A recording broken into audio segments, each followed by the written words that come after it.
Connect Sri Lanka. ශ්‍රී ලංකාවේ අපනයන වෙළඳපොළ ප්‍රවර්ධනය කරන්න අපේ කර්මාන්තකරුවන්ට අපේ ව්‍යවසායකින්ට වඩා පහසුවෙන් කර්මාන්තවල යෙදෙමින් අපනයන වෙළඳපොළවල් හොයාගෙන යන්න විදේශ රටවල තියෙන අපේ දූත මණ්ඩලවල සහාය වඩාත් හොඳින් වඩාත් කාර්යක්ෂමව ලබා ගන්න කර්මාන්ත අමාත්‍යාංශය කාර්මික සංවර්ධන මණ්ඩලය සහ විදේශ කටයුතු අමාත්‍යාංශයේ ප්‍රධාන පාර්ශවකරුවන් වෙමින් ජාතික රූපවාහිනියේ මැදිහත්කම ඇතුව ක්‍රියාත්මක වෙන වැඩපිළිවෙලක තවත් පියවරක් කනෙක් ශ්‍රී ලංකා අපි උණුසුම් හැඟීමෙන් අදත් ආරම්භ කරනවා. හිතවතුනි මේ වන විට අපි රටවල් 15ක අපේ තානාපති කාර්යාල නැත්නම් මහ කොමසාරිස් කාර්යාල ඒ දූත මණ්ඩලවල නිලධාරීන් ඔබ හමුවට ගෙනත් අවසන්. ලෝකේ බලවත් රටවල්, ලෝකේ ධනවත් රටවල්, ලෝකේ විවිධ භූගෝලීය කලාප නියෝජනය කරන රටවල්. අපේ රටට විවිධ ආකාරයෙන් වැදගත් වෙන රටවල්. වෙළඳපොළ සම්බන්ධයෙන් වෙන්න පුළුවන්, ආයෝජන සම්බන්ධයෙන් වෙන්න පුළුවන්, දේශපාලනිකව වෙන්න පුළුවන්, එහෙම නැත්නම් සංචාරක කර්මාන්තය වෙනුවෙන් වෙන්න පුළුවන්. මේ විවිධ ආකාරයෙන් වැදගත් වෙන රටවල් 15ක දූත මණ්ඩල අපි ඔබ හමුවට ගෙනල්ලා සජීවීව සාකච්ඡා මණ්ඩප පැවැත්වුවා. ඔබ දන්නවා අපි මාධ්‍ය ඉතිහාසයේ ප්‍රථම වතාවට මෙහෙම කටයුත්තක් සිද්ධ වෙනවා දකින්න. ඉතින් මේවා නිකන් මේ ඔන් එයා ගියපු සාකච්ඡා වලට සීමා වෙන්නේ නැති බව අපි බොහොම ගෞරවයෙන් සහ වගකීමෙන් සිහිපත් කරන්න කැමැති හිතවතුනි. මේ රටවල් වල තානාපති කාර්යාල මේ වන විටත් ලංකාවේ විවිධ පාර්ශවකරුවන් එක්ක. ඒක අපනයන ප්‍රවර්ධන මණ්ඩල වෙන්න පුළුවන්, කාර්මික සංවර්ධන මණ්ඩල වෙන්න පුළුවන්, නැත්නම් අපේ national chambers වෙන්න පුළුවන්. මේ හැමෝත් එක්කම මෙතෙක් කල් කරගෙන ගිය වැඩක් වඩාත් ෆෝකස් කරලා වඩාත් කාර්යක්ෂමව සහ වඩා හොඳින් වඩා සාධනීයව ප්‍රතිඵල සහගතව අපිට ටැන්ජිබල් රිසල්ට්ස් ගන්න පුළුවන් මට්ටමකට ගෙනෙන්නට ජාතික රූපවාහිනිය මැදිහත් වීමත් එක් දරන උත්සාහයක තමයි අපි මේ ඉන්නේ. ඉතින් අපි මේ සියලුම දූත මණ්ඩල වලට බොහොම ස්තුතිවන්ත වෙනවා අපිත් එක්ක එකතු වෙච්ච එක ගැන සහ අපි හැමදාම සිහිපත් කරනවා වගේ කාර්මික සංවර්ධන මණ්ඩලයේ සභාපතිතුමන් නිතර කියනවා වගේ අපි බලාපොරොත්තු වෙනවා ෆොලෝ අප් එකක් කළා මෑත දිනක ඔබට අපිට මේකේ පෙන්වන්න පුළුවන් රිසල්ට්ස් මොනවද කියන කාරණේ ගැන පුංචි පසුවිපරමක් කරන්න අපි ඒක ඉදිරියට තබමු.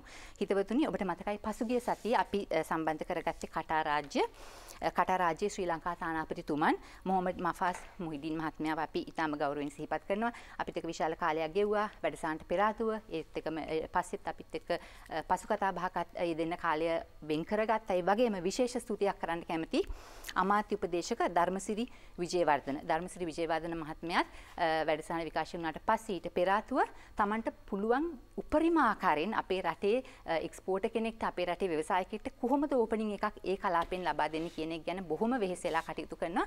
අපි කෘතවේදීව සිහිපත් කරනවා එයත්. ඉතින් අපේ පරණ ප්‍රෝග්‍රෑම්ස් ඔක්කොම YouTube එකේ තියෙනවා. Connect Sri Lanka කියලා ගහලා ඒ අදාළ රට ටයිප් කරාම ඔබට මේවා බලන්න පුළුවන්. හිතවත්නි අපි නිතර කියනවා වගේ මේවා තියෙන educational value එක මේකේ තියෙන informative value එක ඔබ හඳුනාගෙන තියෙනවා කියලා අපි දන්නවා. ඒ නිසායි ඔබ සමහරක් වෙලාවට මැදියම් රැය දක්වා අපිත් එක්ක රැඳී ඉන්නේ කියන සිහිපත් කිරීමත් කෘතවේදීව සිහිපත් කරන අපි අද දවසේ වැඩේ පටන් ගමු. මේ රටෙන් අපිට උගෙන ගන්න ගොඩාක් පාඩම් තියෙනවා. එහෙම හිතෙනවා. ඔබ එකඟ වෙයි කියලා විශ්වාස කරනවා. අවුරුදු අපි හිතමුකෝ දශක කීපයක් ඇතුළත කියලා. දශක කීපයක් ඇතුළත මුළු ලෝකෙම මවිත කරන විදිහේ ආර්ථික වර්ධනයක් නැත්නම් සමස්තයක් විදිහට රටේ වර්ධනයක් අත්පත් කරගන්න පුළුවන් වෙච්ච රටක්. ඇත්තටම හිතුවොත් අපි දැන් ආර්ථික සංවර්ධනයක් ශීඝ්‍ර සංවර්ධනයක් ගැන අපි හීන දකින්නවනේ. රාජ්‍ය නායකත්වයේ ඉඳලා හොඳ ඩිරෙක්ෂන් එකක් තියෙනවා. අපි කොහොම හරි මේ අපනයන වෙළඳපොළ ප්‍රවර්ධනය කළා රටේ කර්මාන්ත සංවර්ධනය කළා මේ ගමන ගිහිල්ලා අපි අපේ ආර්ථික වර්ධන වේගය වැඩි කරගමු. ease of doing business කියන දර්ශකයේ අපි ඉන්නේ 99 වෙනි තැන. අපි ඒක ටිකක් ඊට වඩා තැනකට එමු කියන ගමන යන්න අපි හිතනවානේ. අපිට හොඳින් බෙන්ච්මාර්ක් කරන්න පුළුවන් කියලා හිතෙන රටක්. දශක 5ක් විතර පිටිපස්සට ඊටාම හොඳ සාධනීය රාජතාන්ත්‍රික සබඳතා අපි පවත්ව ගත්ත රටක්. ආගමික ඒ වගේම දේශපාලන රාජතාන්ත්‍රික සංචාරක මේ කොයි පැත්තෙන් හිතුවත් වෙළඳ අපිත් එක්ක මේ හොඳ සම්බන්ධකම් පවත්වගෙන එන රටක්.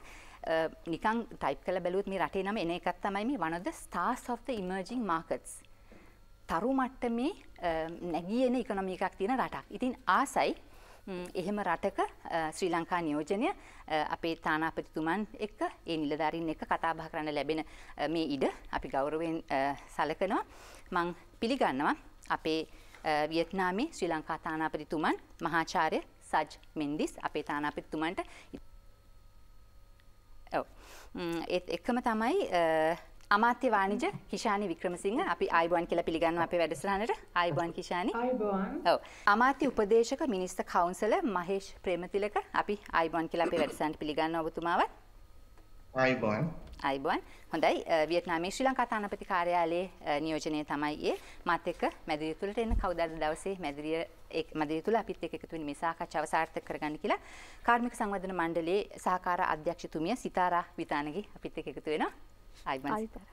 ඒ වගේම තමයි අදත් අපිට වෙනස්ම විදිහේ ඉන්ඩස්ට්‍රීස් තුනක් ගැන කතා බහ කරන්නට ඉඩ ලැබෙනවා. ඔබ කැමති වෙයි කියලා හිතන ලංකා කඩේ එක්ස්පෝර්ට්ස් ප්‍රයිවට් ලිමිටඩ් අධ්‍යක්ෂතුමන් උපුල් සොයිසා මහත්මයා. ආයිබෝන් කියනවා ගෞරවයක් සහභාගීත්වය. එංගලන්තයේ පුරා ලංකා කඩේ නම තියෙනවා කියලා අපි දන්නවා. අපි ශ්‍රී ලාංකිකයන් විදියට ආඩම්බර වෙනවා ඒ ගැන අපි කතා කරමු ඉදිරියට ඒ ගැන.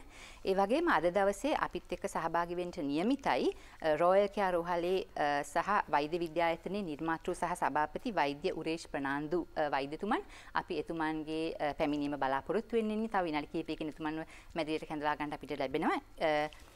සහ අපිත් එක්ක එකතු වෙනවා අද දවසේ ලංකාවේ ප්‍රමුඛතම වෙළඳ නාමයක් නියෝජනය කරමින් රාජා ජුවෙලර්ස් අධ්‍යක්ෂිකාව රන්මිනි එළියපුර ආයිබෝන් කියන ඔබ. ආයිබෝන්. ආයිබෝන්.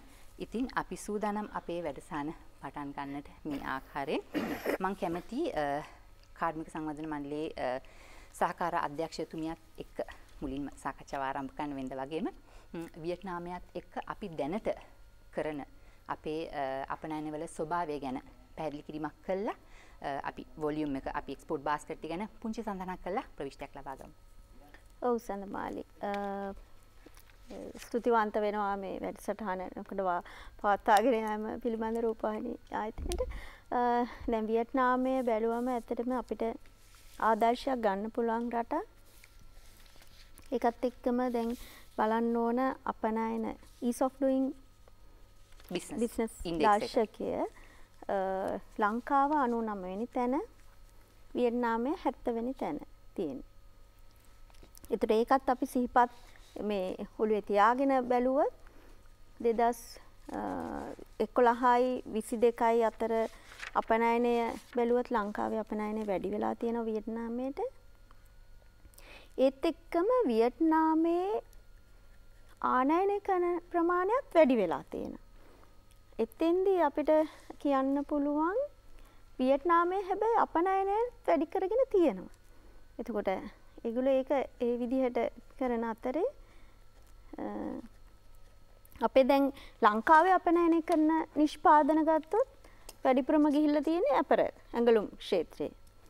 ඊළඟට ඇනිමල් ෆීඩ් සත්ව ආහාර, ඊළඟට තේ අපේ තේ, ඊළඟට කඩදාසි නිෂ්පාදන ඒ වගේ ගිහිල්ලා තියෙනවා. එතකොට පොටෙන්ෂල් ප්‍රොඩක්ට්ස් ගත්තොත් අපනයනය කොහොමද අපේ බාස්කට් එක බැලුවොත් ඒකෙත් ඇත්තටම විවිධ නිෂ්පාදන අපිට හඳුනා ගන්න පුළුවන්. අපි ඒ පිළිබඳව මම හිතන්නේ ඊළඟ අධීරයේදී කතා කරමු සඳමා. ඔව්. අපිට අපේ මේ අසහකාර අධ්‍යක්ෂතුමිය සඳහන් කරා වගේම වියට්නාමයෙන් අපිට ගන්න බොහෝ පාඩම් තියෙනවා. අපි අර මූලික හැඳින්වීමක් කරනකොට අපි ස්ලයිඩ්ස් වලට ගිහිල්ලා පොඩ්ඩක් පෙන්නලාම ප්‍රවිෂ්ටයක් ගමුද කතා බහට. අපි එක්ස්පෝර්ට් බාස්කට් එකකින් බලලා පොඩ්ඩක්. එතකොට ඒකේ ස්ලයිඩ් එකේ පෙන්නන්නේ මම හිතන්නේ දැන් 2011යි 22යි අතර බැලුවම ඒකේ වියට්නාමයේ ආනයන කරන ප්‍රමාණය වැඩි වෙලා තියෙනවා. ඒතකොට ලංකාව තියෙන ඇතරම 39 වෙනි ස්ථානය. ඒ කියන්නේ වියට්නාමයේ සලකන්නේ අපි ලංකාවේ නිෂ්පාදන අපනයන කරන රටක් විදිහට 39 වෙනි ස්ථානය. එතකොට අපනයනය ගත්තොත් ලංකාවෙන් අපනයන කරන ප්‍රමාණයත් වැඩි වෙලා තියෙනවා වියට්නාමයට. එතෙන්දී අපි බලන්න ඕනේ ඊළඟ ස්ලයිඩ් එක බැලුවොත් ඒකේ තියෙන්නේ දැනට අපේ මොනවද වැඩිපුරම අපනයනය කරලා තියෙන්නේ කියලා. ඇඟලුම් ක්ෂේත්‍රයේ ඒවා ඊළඟට රබර් නිෂ්පාදනත් මම හිතන්නේ වැඩිපුරම ගිහිල්ලා තියෙනවා. ඊට අමතරව තේ කොෆි නම් මම හිතන්නේ සැලකිය යුතු ප්‍රමාණයක් නැහැ. ඊළඟට මැෂිනරි මම හිතන්නේ මැෂිනරි කිව්වත් අර ඒවයි තියෙන කොටස් විදිහට බොයිලර්ස් ඊළඟට ප්ලාස්ටික් නිෂ්පාදන ඒ වගේ තමයි ප්‍රධාන අපනයන නිෂ්පාදන. ඔව්.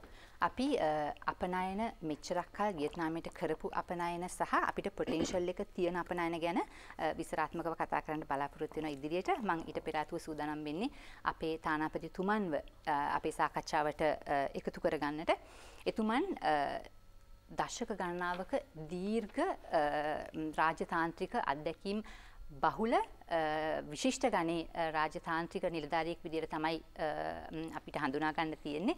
ඒ වගේම තමයි ඊටාම සහයෝගයෙන් ලංකාවේ සියලු පාර්ශවකරුවන් එක්ක කටයුතු කරන අපිට ගොඩාක් ලොකු සහයෝගයක් ලබා දෙන තානාපති කෙනෙක් විදිහට තමයි අපි මහාචාර්ය සජ් මෙන්ඩිස් අපේ තානාපතිතුමන්ව ඔබට හඳුන්වා දෙන්නට කැමති.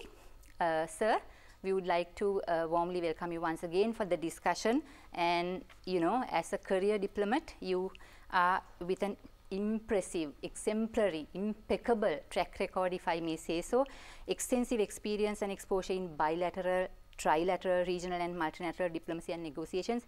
We are proud to have you on our show. Thank you once again for joining us. The first question that I would like to put to you would be on this, sir. The importance of the SME sector, the contribution that they can do towards economic advancement in Sri Lanka. You know, you can take examples from Vietnam and taking examples from any other appropriate country. We would like your thoughts on that as an introduction for the program, sir. Thanks, Ms. Sadabali. You've been very kind of giving us such a generous introduction. Let me welcome Ms. Sadabali and all other colleagues who are from Colombo side and from Vietnam, Hanoi side. Let me just give a brief overview of the global economy, and then I'll just come down to I'll percolate that to the SME sector. Perfect. The global economy, that's the GDPs of all the countries combined, would be around 113 trillion US dollars. That means just for the sake of the listeners, 1 trillion means 1,000 billion. So 113 trillion US dollars. So it's basically 25% of the global GDP would be the US economy. That's about 26.5 trillion. And then China comes about, it's also about 22%. It's about 19.6 trillion US dollars. So, and then comes, earlier Japan used to be the third largest economy from 1968 till 2068 till last month actually. And then Germany surpassed Japan. So now those are the fifth is of course India, our closest neighbor.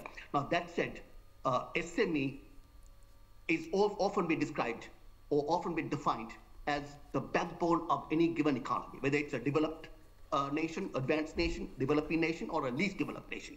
That's how important the SME sector is. But unfortunately, most of the developing countries and less developed countries, they do not extend much focus on the SME sector. And they've extend a lot of focus on, fortune corporates, a large corporate like the corporate that you're working, Cargill. It's the largest privately held company in the US or in the world. And the SMEs are basically being neglected. And the SMEs, they contribute approximately 60 to 70% of any given economy. In Sri Lanka economy also, they contribute about 45 to 50% to the GDP. And then they employ about 65, 70%, whether it's advanced economy, whether it's a developing economy, whether it's a less developed economy. And then they employ also about 60 to 65% of people. And also interestingly, Ms. Sandabali, in the US, 90% of the exports are by the SMEs. It's not the large fortune corporates or what you call the Magnificent Seven. And in Sri Lankan context also, SMEs, do not have much of a market just to export their products, their goods and services. So in Sri Lanka, it's much lesser. Now, in the context of Vietnam, Vietnam considers SME sector, or rather they call it MSME, micro, small, medium enterprises. That means, the companies, the boutiques or the corporates or business entities which are less than 10 people. That means single digits, maybe 5 people, 6 people, 7 people. Now, the Vietnamese government, they extend immense focus and immense significance and importance to the SME sector. Now, Vietnam SME sector is often been described as the backbone of the economy. And you can just see it. Vietnam last year in 2023 recorded GDP growth about, I think about 5.7, 5.8%. And in 2022, recorded GDP growth about 7%. And this year they're saying it might go down to about 5.5 to 5%, 5 to 5.5%. But still, now the reason I said it, the important SME sector, the governments now, Vietnamese government, what they're expecting, what they anticipate is MSMEs, that be micro, small, medium enterprises, to become SMEs. So in that context, the government would facilitate, nurture, and foster the MSMEs to become an SME, and SME to become a mid-sized company, and the mid-sized company to become a large company, the large company to become a regional player to become a global player, just like VinFast. They make electric vehicles, VinFast Group or Vin Group. So, I mean, that the government's objective of any government, whether it's an advanced country, whether it's a developing country or less developed country, should be to nurture, foster, and facilitate the MSMEs and SMEs to become mid-sized companies, large companies, regional players, and then global players. Now, the reason I said it, Ms. Sandabali, now, if you look at the so-called, the largest corporates in the world, largest corporates, the acronym is like Magnificent Seven, you know, Magnificent Seven, and interestingly, all those companies are IT and IT-related companies. Now, those are, as you know quite well, Apple, Alphabet, Microsoft, Meta, that's Facebook, Nvidia, Tesla, and Amazon. So those are the 7 companies, and their combined market capitalization, combined market cap is about 13.5 trillion US dollars. That means, I mean, it's about three times the GDP, total GDP of Japan, 13.3 trillion. Now, all these companies that I said, they began very humbly and in a very modest manner, often in garages, just like Apple, in garages or in university dorms like Facebook or even Microsoft. And then they started with about 2, 3, 4 people. And then now today, these are companies like, for example, now the most valuable company in terms of market cap, as you know quite well, Sandabali, is Microsoft. It's about 3.2, 3.3 trillion US dollars. That's equivalent to the GDP of France, or it's equivalent to the combined GDP of the entire ASEAN.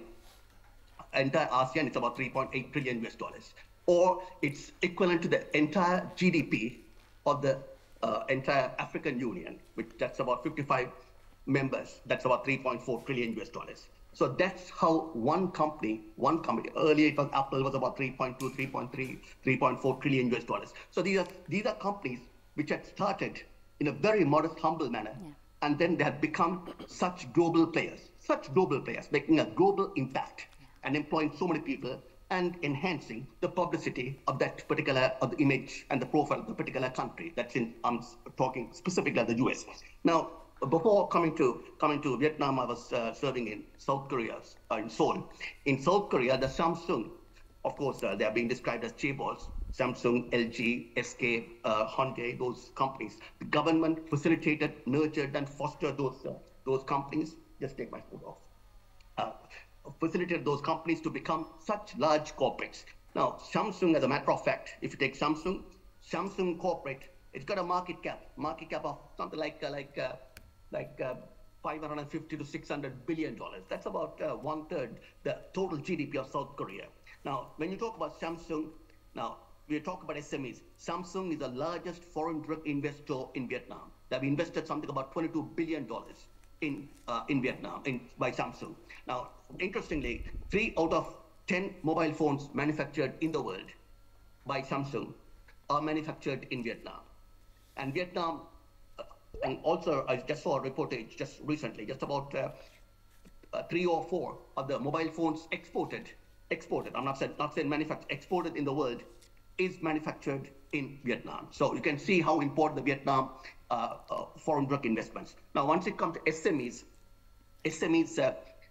it's very important, I mean, for government to give facilities for SMEs. And SME, as you know quite well, even in Sri Lankan context, SME entrepreneurs, they confront immense amount of difficulties, particularly getting into the markets, not having the technical knowledge, know-how, or any, and mostly the access to funding, access to loans to get funding to expand, or the foreign markets or export procedures or inventions, and all those things. I mean, the human resources. There are a lot of difficulties, and you never see an SME on the cover page of the Fortune or the Forbes or the Economist magazines or business magazines. You never see it.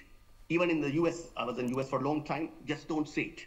Now, because this is something else that the government and also the like Chamber of Commerce and Chamber of Commerce of whether it's in Sri Lanka, Chamber of Commerce whether it's in Vietnam or in US or in South Korea, should focus more focus to SMEs in order for SMEs to elevate and to SMEs to become mid-sized companies to large companies to regional players to global players. And then ultimately the MNCs and TNCs. And thank you very much. I hope I gave an overview of the SMEs. That was awesome, sir. Insightful and enriched with so much of facts.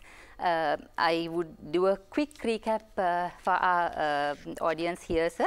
That was insightful because there were so many interesting aspects to it with the global view that you brought for us. So thank you very much. I'll do a quick recap. අපේ තානාපතිතුමන් සඳහන් කර ආකාරයටම අපිට මේ සමස්ත ලෝකයේම දල ජාතික නිෂ්පාදන ඒ volume එකත් එක්ක එක එක රටවල් වලට ඒක බෙදලා යන ආකාරයත් එක්ක තමයි එතුමන් කතාව ආරම්භ කරේ.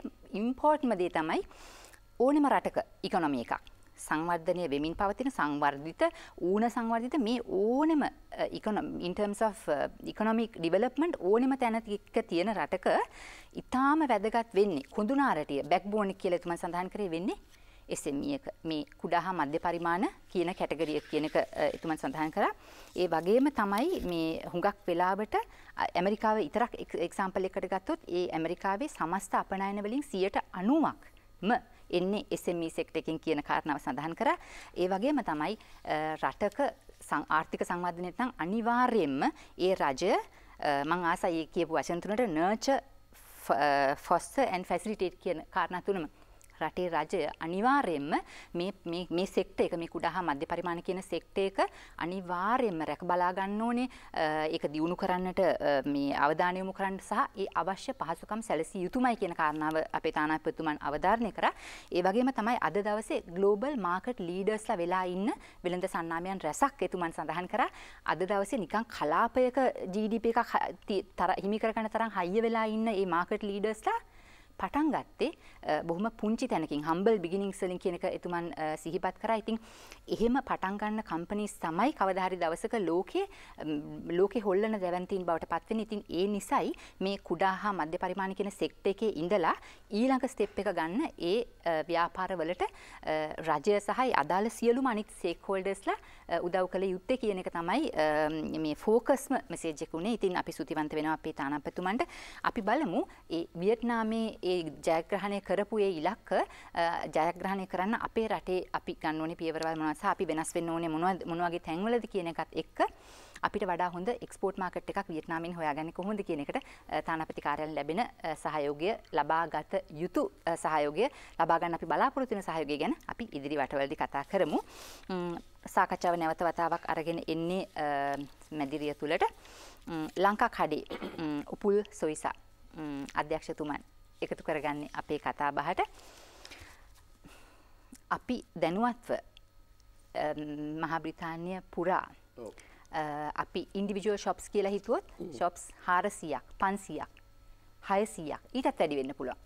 ඒ විශාල සංඛ්‍යාවක ඔබේ වෙළඳ සන්නාමෙන් භාණ්ඩ අලෙවි වෙනවා.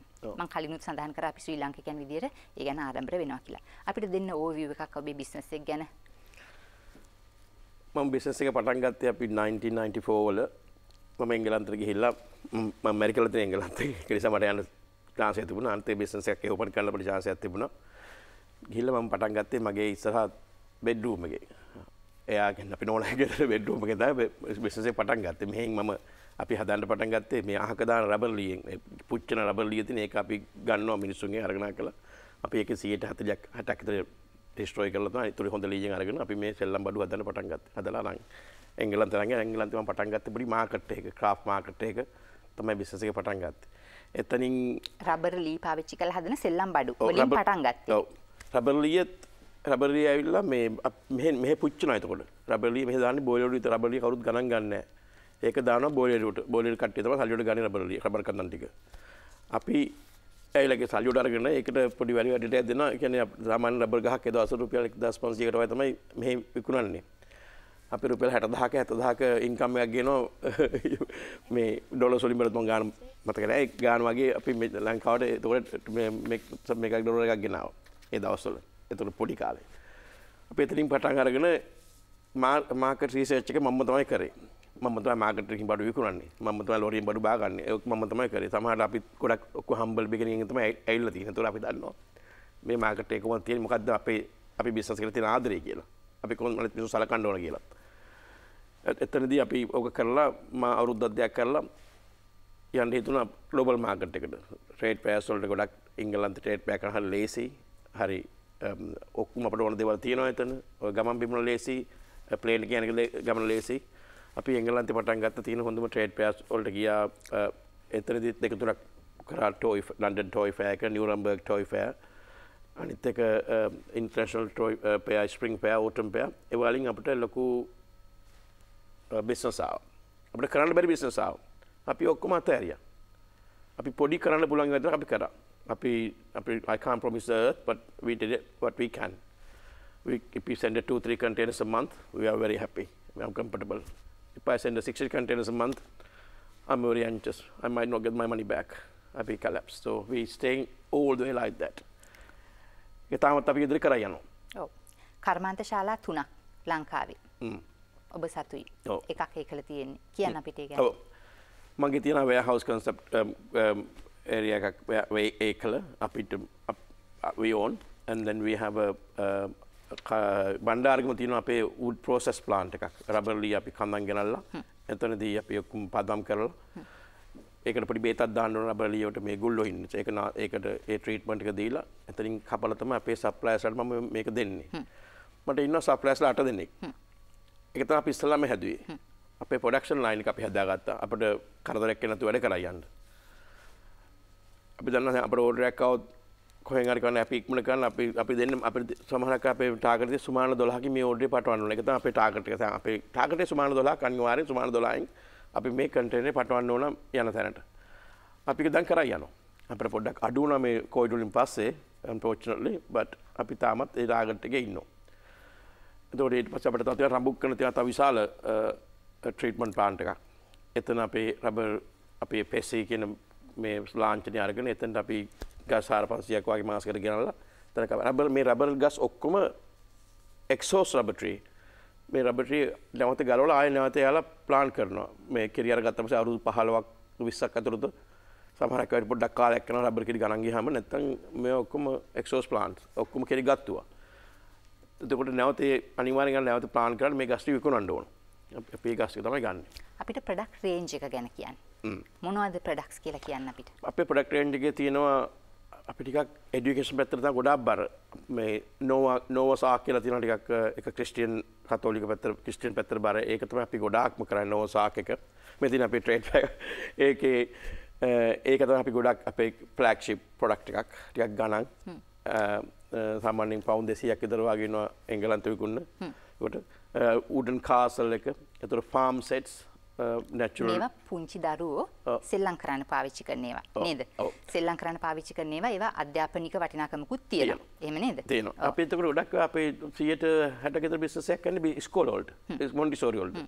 අපි ඩිරෙක්ට් කරන්නේ අපි සප්ලයර්ස් වලට බඩු අපි ගොඩක් හෝල්සේල් කරනවා. මම මිඩල් මෑන් වගේ අපේ වෙයාවුස් එකක් තියෙනවා එංගලන්තේ. එහෙන් අපි ෂිප් කරනවා බිස්නස් වලට. එතනින් එයාලා තමයි ඉස්කෝල වලට සප්ලයි කරන්නේ. අනිත් එක අපේ මාකට් එකේ තවත් ප්‍රධාන දෙයක් තියෙනවා. අපේ මාකට් එකේ 140ක් විතර ඉන්නේ ග්‍රෑන්ඩ් මදර්ස්ලා. ඒක හරි පුදුමයි. ග්‍රෑන්ඩ් මා තමයි ගන්න. මොකද මේ පවුන්ඩ් 200ක් දීලා ගන්න බෑ. එයාගේ පුතාට බුරු පුරාට ගන්න මුනිවිරට ගන්නේ. ග්‍රෑන්ඩ් මාට පෙන්ෂන් එකක් තියෙනවා. හොඳ පෙන්ෂන් එකක් තියෙනවා. සල්ලි තියෙනවා කරන්න දෙයක් නෑ. එයා තමයි ගන්නේ මේ ලොකු සෙල්ලම් බඩුව. එයා දෙන්නේ දෙයට දෙන්න පුළුවන් ඉස්තරම්ම දෙන්නේ. නේද? එයාත් ගෙදර තියන් ඉන්නවා. එයාලා ළමයි ආපුදාට සෙල්ලම් කරන්න දීලා ආයෙ අතුලට දානවා. අවුරුදු 10ක් 15ක් තියන් ඉන්නවා. අපේ ලොකු මාකට් එකේ තියෙන ග්‍රෑන්ඩ් මදර්ස්ලාට ඔය ප්‍රොඩක්ට් රේන්ජ් එකට දැන් අපි විෂුවල්ස් ටිකක් දැක්කා. සෙල්ලම් බඩු බෝනික්කෝ නැත්නම් අර ෆාම් සෙට්ස් වගේ ඒවා නේද අපේ රටේ ඒ තරම්ම ප්‍රචලිත නැති වුණාට it's not that popular here no we're not familiar with that category right not to that extent ඉතින් එහෙම එකකට පාවිච්චි වෙන අමුද්‍රව්‍ය ingredients ගැන කියන්නේ මේ 100% locally source මම දන්න විදියට නේද 100% locally source wood but I think අපේ paint එක අපි ගන්නේ අපේ paint අපි paint ගන්නේ මගේ paint supply paint ගන්නේ pigment ගන්නේ Germany and Switzerland Korea China ඒ වලින් ගන්නවා ඇති එතකොට ඒ කට්ටිය අපිට paint එක හදලා අපිට දෙනවා අපි order දාන අපිට දෙනවා තින එකක් තියෙන පිට රටින් මම සිංගප්පූරුවල එක එලිමන්ට් එකක් තියෙනවා අපි ඉම්පෝර්ට්ස් වලින් ගන්න නේද ඔව් ඒ අපි මේ ලංකාවේ හදන්නේ නැහැ කිමිකල් නේ අනිත් එක තමයි සීල ඒ තුන අපිට යන ගොඩක් ඒ තුන අනිත් එක සෑන්ඩ් පේපර් ඔය හතර සමහරට හතරට අපිට ලොකු ගාණක් අනිත් බඩු වලට වඩා ලේබ් එකටත් වඩා ලී වලටත් වඩා අර හතරට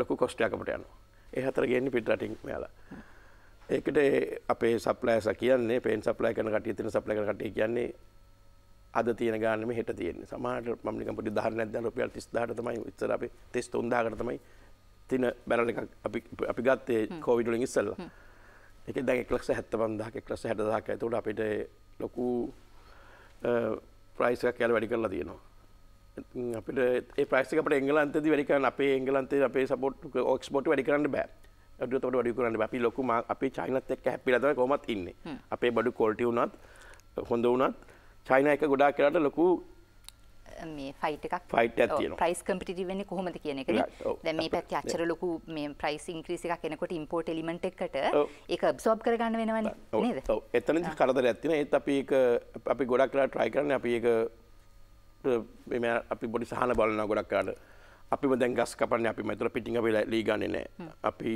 සමහරට අපේ පේන් සප්ලයිට අපි දෙනවා මුදල් අප්ෆ්‍රන්ට් හරි අපි දෙන මේවට සල්ලි මෙන්න මෙතන වෙනකොට මුදල් ගන්න තියෙනවා ඔය අපිට ඉම්පෝට් කරලා දෙන්න. ඒතර එයාට බැංක් චාර්ජස් යන්නේ නැහැ. ඒ වගේ දේවල් ගොඩක් අපි කරනවා. ඒතර අපිට පුළුවන් අපේ ප්‍රයිස් එක කන්ට්‍රෝල් ගන්න. සමහරට අපි ප්‍රයිස් එකක් දුන්නොත් එහෙම අපේ එක්ස්පෝර්ට් ප්‍රයිස් එකක් UK USD ප්‍රයිස් එකක් හරි පවුන්ඩ් ප්‍රයිස් එකක් හරි අපිට ඒක අඩුම ගානේ 1 year තියෙන ප්‍රයිස් එක. අපිට සුමානේ වෙනස් කරලා අපිට බිස්නස් එකට යන්න බෑ. අපි අනිවාර්යයෙන් අවුරුද්දක් තියන් ඉන්නවා අපිට පාඩුවක් වුණත් අපි අවුරුද්දක් ඒක අනිවාර්යෙන් කරලා තමයි next ජනවාරි තමයි ආයි ප්‍රයිස් එක චේන්ජ් කරන්නේ. හැන්ඩ්ලූම් වලින් බෝනික් හදන ගැන කිව්වේ නැහැ. රයිට්. අපිට තියෙන පොඩි හැන්ඩ්ලූම් සෙන්ටර් එකක්. දැන් අවුරුදු 30ක් විතර අපි ඒක කරනවා 25ක් විතර. මේ අපි ගොඩක් කරන්නේ ඒකත් එඩියුකේෂන් වල skin colour black white brown Chinese ඒ වගේ ස්කින් කලර් වලින් අපි හැන්ඩ්ලූම් රෙද්දි හදලා අනේ bright colors වලින් gown and dresses හදනවා boys and girls. give me a second විවිධ හැමේ පැහැ තියෙන බෝනික්කෝ ආසියාවේ අයගේ හැම එක පාටක් අප්‍රිකාවේ තව පාටක් යුරෝපීන්ගේ හැම තව පාටක් ඉතින් පුංචි දරුවන්ට මේවා වෙන රටවල් බොහොම පරිස්සමට මේ වගේ දේවල් ඇතුළු කරනවා ඒ පුංචි දරුවන්ගේ ලෝකයට කොහොමද මේ විවිධත්වය it's part of education ඉතින් ඒකට තමයි මේ සමේ විවිධ සමේ වර්ණ තියෙන බෝනික්කෝ හදන්නේ අපේ හැන්ඩ්ලූම් වලින් නේද continue එංගලන්තේ 93 we tried මගේ වයිෆ් ටීචර් කෙනෙක් නිසා එයා try කරා මේක විකුණන්න පුළුවන් මේක ගන්න ඕන මේක තමයි අපේ concept එක මිනිස්සුන්ගේ හිත වෙනස් කරන්න මේක දෙන්න ඕන කියලා අපි black dolls ඇදුවා ගොඩක් brown dolls ඇදුවා white doll ඇදුවා blonde hair with blonde hair ඔය තුනෙන් සෑමදාම අපිට ඉවර වෙන්නේ ඉක්මනට ඉවර වෙන්නේ white dolls and blonde hair අපේ black doll brown doll 10%ක් වගේ තමයි යන්නේ දැන් අපේ යන්නේ black doll and brown doll white doll විකිරෙන්නේ නැහැ yeah things have changed people has changed in white families buy the black dolls for their children,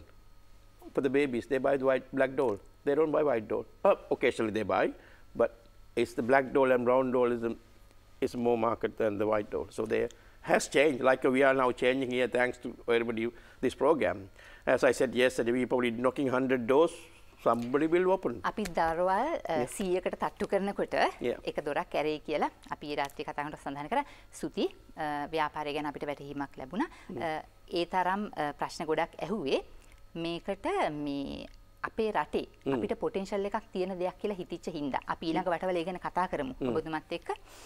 අපේ රටේ ලේසියෙන් මේ හොයාගන්න පුළුවන් අමුද්‍රව්‍ය විදිහට පාවිච්චි කරන්න පුළුවන් දේවල් එක්ක ලොකු කරදරයක් නැතුව නිර්මාණශීලී වෙන්න කැමති නම් නිර්මාණශීලී වෙන්න පුළුවන් නම් අපිට ඇක්සස් කරන්න පුළුවන් බිස්නස් ඔපචුනිටි එකක් ඔබතුමාගේ ව්‍යාපාරය නියෝජනය කරනවා කියලා හිතුණා. ඒකයි ඉච්චර ප්‍රශ්න ගොඩක් ඇහුවේ. අපි ඉදිරි වටවලදී කොහොමද අපේ මේ SME සෙක්ටර් එකට මේ ගැන ඉන්ට්‍රෙස්ටඩ් කවුරු හරි ඉන්නවා නම් ඒගොල්ලන්ට මොනවද අපිට උදව්වක් විදිහට කියන්න පුළුවන් කියන මම ඔබතුමාත් එක්ක ඉදිරියට කතා කරන්නම්. Most welcome. Yeah, thank you.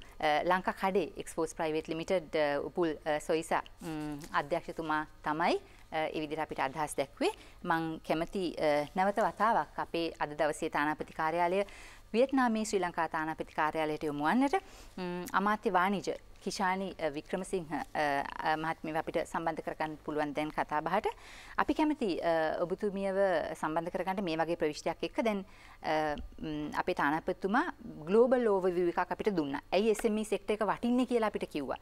ඇයි SME සෙක්ටර් එක ප්‍රවර්ධනය කරන්න ඕනේ, නර්චර් කරන්න ඕනේ, මේ ඒගොල්ලන්ව ෆැසිලිටේට් කරන්න ඕනේ කියලා බොහොම පැහැදිලිව කිව්වා. ඒ කන්ටෙක්ස් එක ඇතුලේ මම ඔබතුමියකින් අහන්නේ වියට්නාමය ලංකාවට වෙළඳ හවුල්කරුවෙක් විදියට ට්‍රේඩ් ඉකොනොමික් පාර්ට්නර් කෙනෙක් විදියට වැදගත් වෙන්නේ කොහොමද කියන එක. ස්තුතියි සඳමාලි. පළමුවෙන්ම මම ස්තුතිවන්ත වෙනවා ජාතික රූපවාහිනී නාලිකාවට කාර්මික සංවර්ධන මණ්ඩලයට මෙම කාලෝචිත සාකච්ඡාව කිරීම පිළිබඳව. වියට්නාමයේ වෙළඳ හවුල්කරුවෙකු විදියට වැදගත් වෙන්නේ ඇයි කියන එක කියනවා නම් ඉස්සර වෙලාම ඇත්තම මෑත කාලයේ රාජ්‍ය නායකින් දෙරට රාජ්‍ය නායකින් කීප විටක්ම අවධාරණය කරලා තියෙනවා වෙළඳ සම්බන්ධතා ශක්තිමත් කිරීමේ වැදගත්කම. ඇයි කියලා අපි බැලුවොත් වියට්නාමයේ ඇත්තටම ජනගහනය මිලියන 100ක් ජීවත් වෙනවා. මෙය ඉතාම විශාල වෙළඳ පොළක්. ලංකාවේ භාණ්ඩ මෙහෙට ඉන්ට්‍රොඩියුස් කරලා දෙන්න පුළුවන් නම් ලොකු මාකට් එකක්. ඒක පුද්ගල දලදේශීය නිෂ්පාදිතය ඩොලර් මිලියන 4284ක් වැනි ඉහළ අගයක් ගන්නවා. විදේශීය භාණ්ඩ සඳහා ඉහළ ඉල්ලුමක් පවතිනවා. විශේෂයෙන්ම සන්නාමගත බ්‍රෑන්ඩඩ් ප්‍රොඩක්ට්ස් සඳහා සංවර්ධිත රටවලින් විශේෂයෙන්ම ඇමරිකාව, ජපානය, යුරෝපය, කොරියාව වගේ සංවර්ධිත රටවලින් ආනයනය කරන්න සඳහා විශාල ඉල්ලුමක් පවතිනවා. විශේෂයෙන්ම ළමා ආහාර, ෆන්ක්ෂනල් ෆුඩ්ස්, මෝටර් රථ, සුඛෝපභෝගී භාණ්ඩ, ඔරලෝසු ස්වර්ණාභරණ වැනි සුඛෝපභෝගී භාණ්ඩ, ඖෂධ, ආලේපන මේ ආදී භාණ්ඩ සඳහා විශාල ඉල්ලුමක් පවතිනවා විදේශ රටවලින්. මෑත කාලයේදී වියට්නාම් ජාතිකයින් මිල හා ගුණාත්මක භාවය සඳහා විශේෂ අවධානයක් යොමු කරනවා. එතකොට විශේෂයෙන් ඒගොල්ලෝ විවිධ ආනයන මූලාශ්‍ර සමාජ ජාල භාවිතා කරමින් වෙළඳ පොළ පිළිබඳව ගවේෂණය කරනවා. ප්‍රවාහනය වියදම් අඩු නිසා වියට්නාමයට සමීප රටවල් වන චීනය, ආසියාන් සහ අනෙකුත් ආසියාතික රටවලින් ආනයනය සිදු කිරීම කරනවා වැඩි වශයෙන්ම. ඒ වගේම වියට්නාමය ඔබ දන්නවා ලෝපුරා රටවල් සහ කලාප සමග නිදහස් වෙළඳ ගිවිසුම් වලට එළඹ ඇති නිසා අඩු තීරුබදු ගෙවා භාණ්ඩ ආනයනය කිරීමට පුළුවන් වෙලා තියෙනවා. සමීක්ෂණයකට අනුව 80%ක් පමණ ඔන්ලයින් shopping මගින් භාණ්ඩ ආනයනය කිරීමට යොමු වෙලා තියෙනවා. fashion products, IT products, cosmetics වගේ දේවල් මේ යටතේ ආනයනය කරනවා. සාමාන්‍යයෙන් ජනප්‍රිය ඔන්ලයින් shopping channels වන්නේ Shopee, Lazada, Tiki වගේ දේවල්. ඒ වගේම මෑත කාලයේදී සමාජ ජාල හරහා ඔන්ලයින් shopping කිරීම කරනවා Facebook, Messenger, Zallo වගේ සමාජ ජාලවලින්. ඒ වගේම තරුණ ජනගහනයෙන් සිටින රටක් විදියට අවුරුදු 35කට අඩු ජනගහනය මුළු ජනගහනයෙන් 55.5ක් පමණ වෙනවා. මේගොල්ලන්ගේ නව හා නවීන පරිභෝජන ප්‍රවණතා ඉක්මනින් ග්‍රහණය කර ගැනීම සිදු කරනවා. ඒ වගේම මධ්‍යම පන්තිය 2026 වන විට මුළු ජනගහනයෙන් 3න් 1ක් පමණ වන නිසා ඔවුන් නවීන හා ගුණාත්මක නිෂ්පාදන සඳහා ඉල්ලුම වැඩි වෙලා තියෙනවා. ඒ වගේම වියට්නාමය කෘෂිකාර්මික ආර්ථිකයේ සිට නවීන කර්මාන්ත දක්වා පරිවර්තන වෙමින් පවතින රටක් විදියට අපනයන අභිමුඛ ආර්ථික රටක් වශයෙන් සියලු ආනයන වලින් 93.6ක් පමණ යන්ත්‍රෝපකරණ උපකරණ හා අමුද්‍රව්‍ය ආනයනය සඳහා යොදවනවා. ඒ වගේම පාරිභෝගික භාණ්ඩ සඳහා 6.4ක් වගේ තමයි භාවිතා කරන්නේ. මුළු ආනයන වලින්. එහෙම පාරිභෝගික භාණ්ඩ වෙන්නේ මෝටර් රථ, ජංගම දුරකථන, සැකසු එළවලු හා පළතුරු, ආහාර, රසායනික ද්‍රව්‍ය, ඖෂධ හා සුවඳ විලවුන්. ඔව්.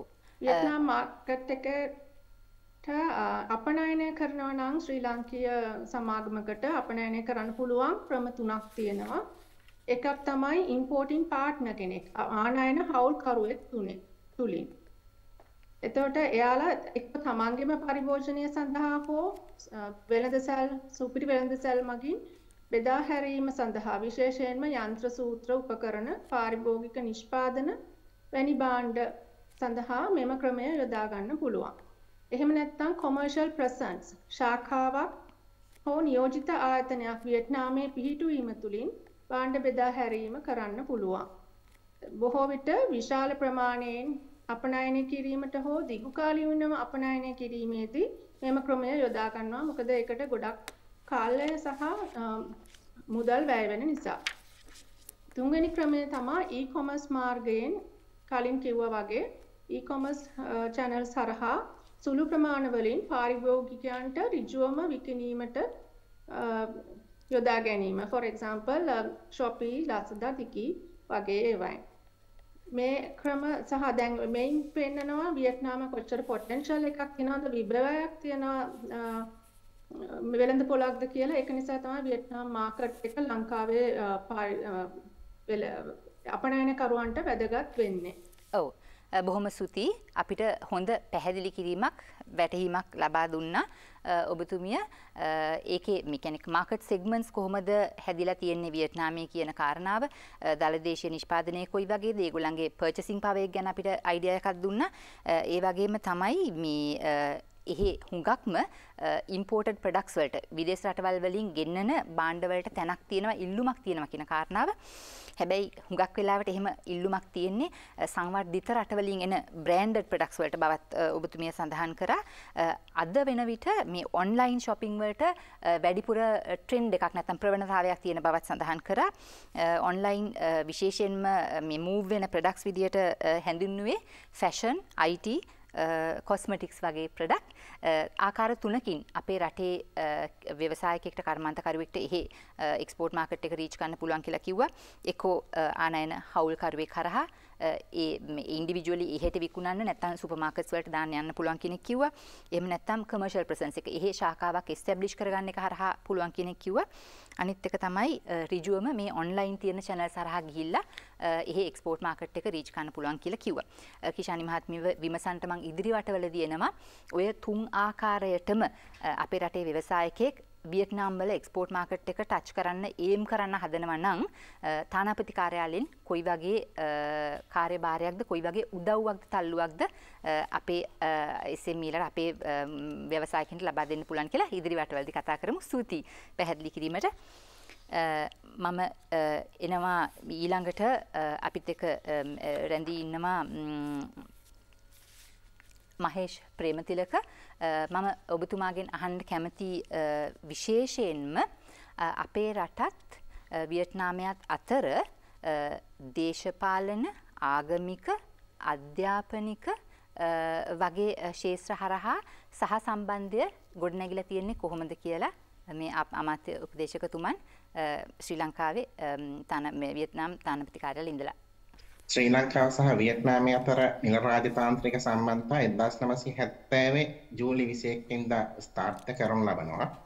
වර්තමානයේ වියට්නාම ශ්‍රී ලංකා සම්බන්ධතා දේශපාලන, ආර්ථික, බෞද්ධ, සංස්කෘතික සහ අධ්‍යාපනික සහ කෘෂිකාර්මික සහයෝගීතාවයේ යන ක්ෂේත්‍ර ඔස්සේ විහිද පවතිනවා. ශ්‍රී ලංකාවට මෑත භාගයේ ප්‍රතිඵල ලබා දුන්නේ නැත්නම් ශ්‍රී ලංකාවට වැදගත් වූ සම්බන්ධතා විදිහට අපිට සලකන්න පුළුවන් සම්බන්ධතා කීපයක් තිබෙනවා. මෙහිදී ශ්‍රී ලංකාවේ වර්තමාන ජනාධිපතිතුමා සහ වර්තමාන වියට්නාම ජනාධිපති වූවෙන්තෝ මැතිතුමා අතර චීනයේ රෝඩ් බෙල්ට් සමනුවට සමගාමීව පසුගිය වසරේ ඔක්තෝබර් මාසයේ පැවැත්වූ ද්විපාර්ශ්වීය සාකච්ඡා දෙරටේ අධ්‍යාපන කෘෂිකාර්මික සහ වෙළඳාම සංවර්ධනය සම්බන්ධයෙන් ඉතාමත් වැදගත් වෙනවා. විශේෂයෙන්ම අධ්‍යාපන සහයෝගිතාවයේ බලන විට 2011 ශ්‍රී ලංකාව සහ වියට්නාමයේ අතර අත්සන් කරනු ලැබූ අවබෝධතා ගිවිසුම යටතේ ශ්‍රී ලංකාවේ සිසුන්ට 15 දෙනෙක් පමණ ශිෂ්‍යත්ව ලබාගෙන වියට්නාමයේ හැනෝයි විශ්වවිද්‍යාලයෙන් උපාධි ලබාගෙන තියෙනවා, මූලික උපාධි ලබාගෙන තියෙනවා. මෑත කාලීන බෞද්ධ ආගමික සම්බන්ධතා විමසීමේදී වියට්නාම බෞද්ධ සංඝ සභාව විසින් ශ්‍රී ලංකාවේ රෝහල් වන අත්‍යවශ්‍ය බෙහෙත් ද්‍රව්‍ය මිලදී ගැනීම සඳහා 2022 සහ 2023 වසරේ ලබා දීච්ච මානුෂීය ආධාර ඉතා වැදගත් විදිහට අපිට සලකන්න පුළුවන්. ඒකම වියට්නාමයේ සමග තියෙන බහුපාර්ශ්වීය රාජතාන්ත්‍රික සම්බන්ධතා විමසනකොට වියට්නාමයේ විසින් ශ්‍රී ලංකාවට මානව හිමිකම් කවුන්සලයේදී ලබා දෙන සහයෝගය සහ ශ්‍රී ලංකාවේ වර්තමාන ප්‍රගතිය සම්බන්ධයෙන් ඔවුන්ගේ ප්‍රශස්ත ඇගයීම මෙහිදී වැදගත් වෙනවා. මේ ටික තමයි මෑත කාලීනයේදී ශ්‍රී ලංකා වියට්නාම සම්බන්ධතාවල කැපී පෙනෙන වර්ධනයන් විදිහට සලකන්න පුළුවන්. බොහොම ස්තුතියි අමාත්‍ය උපදේශක මහේෂ් ප්‍රේමතිලක වියට්නාමයේ ශ්‍රී ලංකා තානාපති කාර්යාලයේ ඉඳලා තමයි එතුමන් සම්බන්ධ වුණේ. එතුමන් කතා බහ කරේ අපි කලින් අර ෆෝකස් කරපු ජෙනරල් ඕවීව් එකෙන් එහාට ගිහිල්ලා එක්ස්පෝර්ට් ඩෙස්ටිනේෂන් එකට එහාට ගිහිල්ලා අනිකුත් ශේෂ්ඨ හරහා ලංකාවයි වියට්නාමය අතර සහසම්බන්ධය කොහොමද පහුගිය වසර කිහිපයට අදාළව ක්‍රියාත්මක වුණේ කියලා ඔබතුමත් එක්ක මම ඉදිරියට කතා කරන්න බලාපොරොත්තු වෙනවා. විශේෂයෙන්ම ඇග්‍රිකල්චර් කෘෂි කර්මාන්තය ෆෝකස් කරගෙන අපේ දෙරට අතර සම්බන්ධතා කොහොමද දියුණු වුණේ සහ ඒ හරහා අපිට මොනවද ගන්නට තියෙන අපනයන අවස්ථා කියන එක අපි ඉදිරි වටේදී කතා කරමු. අපි එන්නේ ලංකාවේ ප්‍රමුඛතම ස්වර්ණාභරණ වෙළඳ සන්නාමයක් හිමි අධ්‍යක්ෂකතුමියට වෙතටයි එන්නේ. රාජා ජුවෙලර්ස් දශක ගණනාවක් තිස්සේ ලංකාවේ ඉතාම කීර්තිමත් වෙළඳ සන්නාමයක් විදිහට හඳුන්වන්නට කැමතියි. අපි කැමති ඔබතුමියට පුළුවන් නම් අපිට ව්‍යාපාරයේ ස්වභාවය ගැන කියලා සාකච්ඡාවට එකතු වෙනවා නම්. අයිබන් මුලින්ම මම ස්තුතිවන්ත වෙන්න කැමති අපේ IDP එකේ අපේ සභාපතිතුමා ඇතුළු කාර්ය මණ්ඩලයට මේ කරන මෙහෙවරට, ඒ වගේම අද අපිත් එක්ක සම්බන්ධ වෙලා ඉන්න වියට්නාම් තානාපතිතුමා ඇතුළුම කණ්ඩායමටත්. මොකද මේක පරක් වෙලා හරි අපිට ලැබිච්ච එක බොහොම හොඳ දෙයක්. මොකද අපිට better late than never. මොකද දැන්වත් අපිට ගැම්මක් තියෙනවා, අපිට මාර්ගයක් තියෙනවා යන්න. අපි අපේ ආයතන ගැන කතා කරොත් 1928 තමයි ස්ථාපනය කරනු ලැබුණේ. ඒ චතම් වීදියේ කොළඹ. ඊට පස්සේ 1964 දී බම්බලපිටිය වෙතට ගෙනවින් ලැබුවා. රාජා ජුවලර්ස් විදිහට තමයි රීබ්‍රෑන්ඩින් එකක් කරේ 1964 දී. ඉන්පසු ඒ රාජා ප්‍රනන්දු මැතිතුමා තමයි රීබ්‍රෑන්ඩින් කරේ. එතුමාගේ අභාවයෙන් පසු 1980 දශකයේදී තුන්වෙනි පරම්පරාව එළියපුර තුන්වෙනි පරම්පරාව තමයි බිස්නස් එක ඉදිරියට ගෙනගෙන ගියේ. 2016 වසරේ මම හතරවෙනි පරම්පරාව තමයි දැන් ව්‍යාපාරය අපි නියැලෙන්නේ. දැනට අපි ශාඛා 4ක් ලෝකලි කරගෙන යනවා. බම්බලපිටිය අපේ ප්‍රධාන ශාඛාව, ඒ වගේම මීගමුව, නුවර සහ කිරිබත්ගොඩ. එතකොට අපි කතා කරොත් අපගේ අපි achieve කරපු දේවල් ගැන, අපේ awards ගැන. එතකොට අපි ජනාධිපති සම්මාන 3ක් ලබාගෙන තියෙනවා. ඒ වගේම අපි මෑතක 2023 ඉන්ඩස්ට්‍රි ඩෙවලොප්මන්ට් බෝඩ් එකෙන් දීපු බිස්නස් ගත්තොත් ඉන්ඩස්ට්‍රි එක්සලන්ස් ගෝල්ඩ් අවෝඩ් එක සෙක්ටර් එකෙන් අපි ලබා ගත්තේ 2023 වර්ෂයේ. ඒ වගේම ISO ප්‍රමිති සහතිකය ලංකාවට එනකොට පළමුවෙන්ම ජුවලරි බ්‍රෑන්ඩ් එකක් විදිහට අපි මේ ප්‍රමුඛ කීප දෙනා අතරේ සිටිනවා ISO සර්ටිෆිකේෂන් එක ලබා ගත්තේ. ඒ වගේම මේ අවුරුදු 96ක් දැන් අපි ආපු ගමන ගොඩක් දුරයි. ඒ වගේම අපි මුලින්ම පටන් ගන්නකොට 2000 වර්ෂයේ වගේ අපේ හිටියේ 14ක් 15ක් වගේ තමයි අපේ සේවක පිරිස හිටියේ. දැන් අපිට 400ක් පමණ ඉන්නවා සේවක පිරිස 2024 වර්ෂයේ වෙනකොට. ඉතින් අපි ගොඩක් ආඩම්බර වෙනවා අපේ සේවක පිරිස ගැන, අපේ බ්‍රෑන්ඩ් එක ගැන හා අපේ කර්මාන්ත ශාලාව ගැන කතා කරොත්. අපේ විශාල කර්මාන්ත ශාලාවක් තිබෙනවා. ඒ වගේම අපි ගත්තොත් අපේ ප්‍රොඩක්ට් කැටගරි විදිහට ගත්තොත් අපි ලෝකලි කරන්නේ කැරට් 22 සහ 18. ඒ වගේම ඉන්ටර්නැෂනල් ගත්තොත් අපි සිල්වර් ජුවෙලරි වලට යොමු වෙලා තිබෙනවා. ඔව්. අපිට ඔය ගමන්ම සඳහන් කරන්න මේ පසුගිය අවුරුද්දේ එක්ස්පෝර්ට් මාකට් එකට අවතීර්ණ වෙනවා නේද? ඒ ගැන පුංචි සඳහන් කරන්නකෝ. ඔව් අපි එක්ස්පෝර්ට් මාකට් එකට ඇත්තටම 2019 වර්ෂයේ ඉඳන් අවතීර්ණ වෙන්න අපි කටයුතු කරගෙන ගියා. නමුත් 2020 දී අපි හැමෝම දන්නවා කොවිඩ් වසංගතයත් එක්ක ඒ හැමදේම යන හිටියා.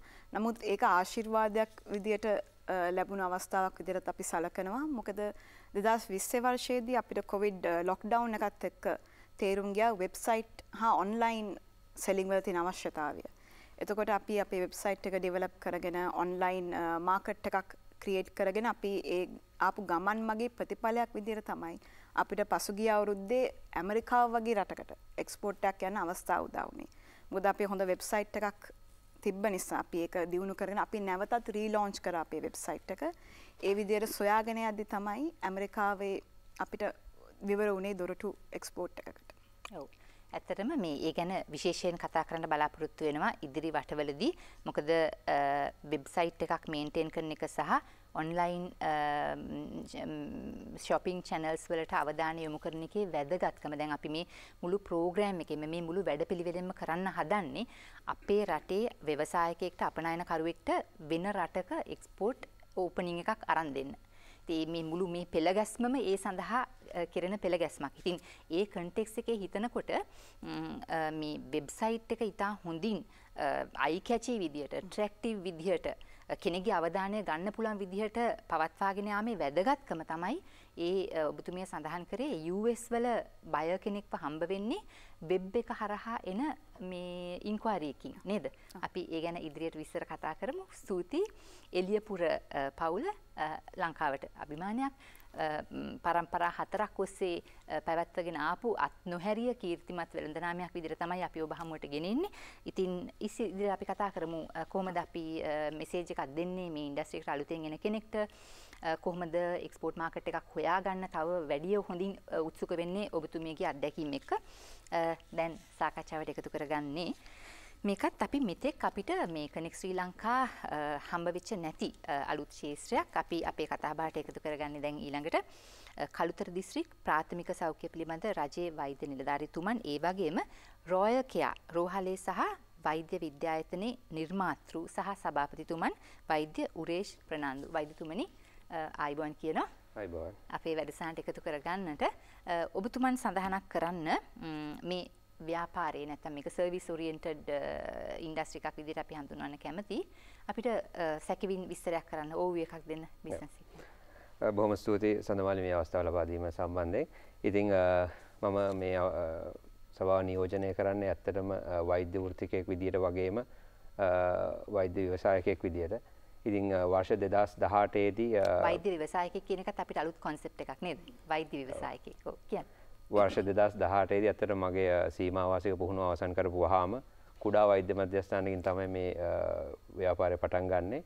ඉතින් ඒක ගොඩක් සාර්ථක අන්දමින් අපි මොරටු ප්‍රදේශයේදී සාර්ථක අන්දමින් ක්‍රියාත්මක වෙනවා. ඉතින් ඒක කොච්චර දුර සාර්ථක ක්‍රියාත්මක කරාද කියනවා නම් අපිට වසර 3ක් යනකොට පෞද්ගලික සෞඛ්‍ය සේවා නියාමන අධිකාරිය ලියාපදිංචි පෞද්ගලික රෝහලක් බවට අපිට ලියාපදිංචි කිරීමේ හැකියාව ලැබෙනවා. ඉතින් 2021 වර්ෂයේදී අපි දන්නවා ගොඩාක්ම විශාල අභියෝග මැද අපි දන්නවා කොවිඩ් වසංගතය වැනි අභියෝග මැද අපි සාර්ථකව අපේ සේවාව රෝගීන්ට ඒ වගේම ශ්‍රී ලාංකේය ජනතාවට නොඅඩුව ලබා දුන්නා. ඉතින් එහි ප්‍රතිඵලයක් විදිහට වසර දෙකමාරක කාලයක් ඇතුළතදී ශ්‍රී ලංකාවේ හොඳම මධ්‍ය පරිමාණ රෝහල සහ වෛද්‍ය රසායනාගාරය සහ වෛද්‍ය විද්‍යාලයට හිමි සම්මානය අපි හිමි කරගන්නවා 2023 වසරේදී. ඉතින් ඇත්තටම මේ ආපු ගමනේදී මම කල්පනා කරපු දෙයක් තමයි අපි රට ඇතුලේ කොච්චර ව්‍යාපාර කරත් අපේ ඒ ව්‍යාපාර තුලින් අපේ රට කොච්චර දුර විදේශ විනිමය උපයනවද කියන ප්‍රශ්නේ මට ආවා පහුගිය ආර්ථික අර්බුදයේ සමයේදී. ඉතින් ඒකට විසඳුමක් විදිහට තමයි මම ස්ථාපනය කරන්නේ royal care institute of medical sciences. එහෙම නැත්නම් රොයල් කෙයා වෛද්‍ය විද්‍යායතනය. එහිදී අපි දැනට හෙද නිලධාරීන්, සාතු සේවිකාවන්, ඖෂධ සංයෝජකයින්, විකිරණවේදීන් වැනි සෞඛ්‍යයට අදාළ වෘත්තිකයන් පුහුණු කරලා අපි දන්නවා තෘතීය අධ්‍යාපන කමිෂන් සභාව යටතේ ලියාපදිංචි කළා. ඔවුන් අපි දේශීය රැකියාව වෙළඳපොළට යොමු කරනවා. ඒ වගේම තමයි ජපානය වැනි රටවල වෘත්තීන්ට ඒ කට්ටිය අපි යොමු කරනවා. ඉතින් ඒ වගේම තමයි එහිදී මට දැනෙච්ච දෙයක් තමයි අපි දන්නවා මේ රටේ අපේ රටේ බටහිර වෛද්‍ය විද්‍යාව නියෝජනය කරන වෛද්‍යවරයෙක් වුණත් අපි දන්නවා අපේ රටේ වෛද්‍ය විද්‍යාව සහ ප්‍රතිකාර ක්‍රම මම හිතනවා වසර 20000ක වගේ පැරණි ඉතිහාසයක් අපිට තියෙනවා. දේශීය වෛද්‍ය විද්‍යාව ඉතාමත්ම හොඳින් ක්‍රියාත්මක වෙච්ච රටක් තමයි ශ්‍රී ලංකාව. ඉතින් ලංකාවේ වැවෙන සමහර බෙහෙත් ද්‍රව්‍ය අපි දන්නවා ලෝකයේ වෙන කිසිම රටක වැවෙන්නේ නැහැ. සමහර රටවල් තියෙනවා කිසිම බෙහෙත් පැලෑටි වර්ගයක් වැවෙන්නේ නැහැ. ඉතින් අපි දන්නවා අපි කතාවට අහලා තියෙන දෙයක් තමයි සඳමාලිය මේ රටේ තියෙන ඕනම ශාකයක් බෙහෙතකට යොදා ගන්න පුළුවන්. ඉතින් බටහිර වෛද්‍ය විද්‍යාවේදී අපි භාවිත කරන ඖෂධත් අපි දන්නවා සමහර වෙලාවට ශාක වලින් ලබා ගන්න ඖෂධ. ඉතින් මේ පිළිබඳව කල්පනා කරද්දී මට හිතිච්ච දෙයක් තමයි ලංකාවේ සෞඛ්‍ය ශාස්ත්‍රය ශ්‍රී ලංකන් හෙල්ත් කෙයාර් එහෙම නැත්නම් ශ්‍රී ලංකන් මෙඩිසින් කියන දේ අපි කොහොමද ජාත්‍යන්තරයට සන්නාමයක් බවට පත් කරන්නේ. ඔබ අපි කවුරුත් දන්න දෙයක් තමයි ශ්‍රී ලංකාව කොච්චර අභියෝග මැද්දේ වුණත් අපේ සෞඛ්‍ය සේවාව හොඳින් ක්‍රියාත්මක වෙනවා. අපි දන්නවා අපේ තාක්ෂණය මුදල් අඩුපාඩුකම් ඇති.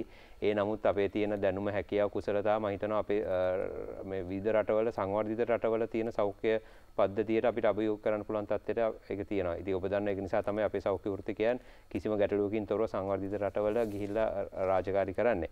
ඉතින් මට ඒතකොට අපේ අරමුණ උනේ මේ කියන අපේ රටේ තියෙන විවිධාකාර ප්‍රතිකාර ක්‍රම බටහිර වෛද්‍ය විද්‍යාව, දේශීය වෛද්‍ය විද්‍යාව, ආයුර්වේද, හෝමියෝපති වෙන්න පුළුවන්, ඇකියුපංචර් ඕන සියලුම දේවල් එකතු කරලා ශ්‍රී ලංකන් මෙඩිසින් නැත්නම් ශ්‍රී ලංකන් හෙල්ත් කෙයාර් කියන තනි සන්නාමයක් අපි ජාත්‍යන්තර ඉදිරිපත් කළා. ජාත්‍යන්තර ජයගන්නේ කොහොමද? එතුලින් අපේ රටට විදේශීන් මේ උපයන්නේ කොහොමද කියන දේ මත තමයි අපි දැන් ඉදිරියේදී වැඩ කරන්නේ. ඉතින් ඒදී අපි දැනට දේශීය වෛද්‍යවරුන් සමග එකතු වෙලා ජාත්‍යන්තරයට ඉදිරිපත් කරන්න අවශ්‍ය කරන ඖෂධ වර්ග විශාල ප්‍රමාණයක් අපි නිෂ්පාදනය කරලා තියෙනවා. මම හිතන්නේ ඉදිරියේදී මට ඒක පෙන්වන්න පුළුවන් වෙයි. ඔව්. ඊටාම හොඳ පැහැදිලි කිරීමක් අපිට ලැබෙනවා සහ අලුත් සංකල්පයක් ශ්‍රී ලංකන් මෙඩිසින්, ශ්‍රී ලංකන් හෙල්ත් කෙයාර්. ජාත්‍යන්තර වෙළඳ සන්නාමයක් කරන්නේ කොහොමද කියන කාරණාව ලොකු හීනයක් කෙනෙක්ට දකින්න. හැබැයි අත්පත් කරගන්නට බැරි හීනයක් නෙමෙයි. අද දවසේ අපේ රටේ විශාල අවධානයක් යොමු වෙනවා සංචාරක කර්මාන්තයට. ඔබ දන්නවා පහුගිය සුමානිතර කාලයේ වාර්තා වුණා අපි රීබ්‍රෑන්ඩින් එකක් කරලා තියෙනවා, රීපොසිෂනින් එකක් කරලා තියෙනවා රටක් විදියට සංචාරක කර්මාන්තය කියලා. ඉතින් අපේ රට ජාත්‍යන්තරයට ගෙනියනවා කියන එක ගැන අපි විවිධ විදියට කතා බහ කරනවා. ඒක නෙමෙයි මේ කියන්න හදන්නේ. මේ දැනට ලෝකයට විවෘත කරපු නැති හැබැයි වෙළඳ සන්නාම විදිහට එස්ටැබ්ලිෂ් කරන්න පොටෙන්ෂල් එක තියෙන කොතරම් දේවල් ලංකාව සතුව තියෙනවද කියන එක සිහිපත් කරමින් අපි කෙටි විරාමයක් ගන්නවා. මුල් වටේ සාකච්ඡාව අවසන් කළා. මේ connect Sri Lanka. Connect Sri Lanka.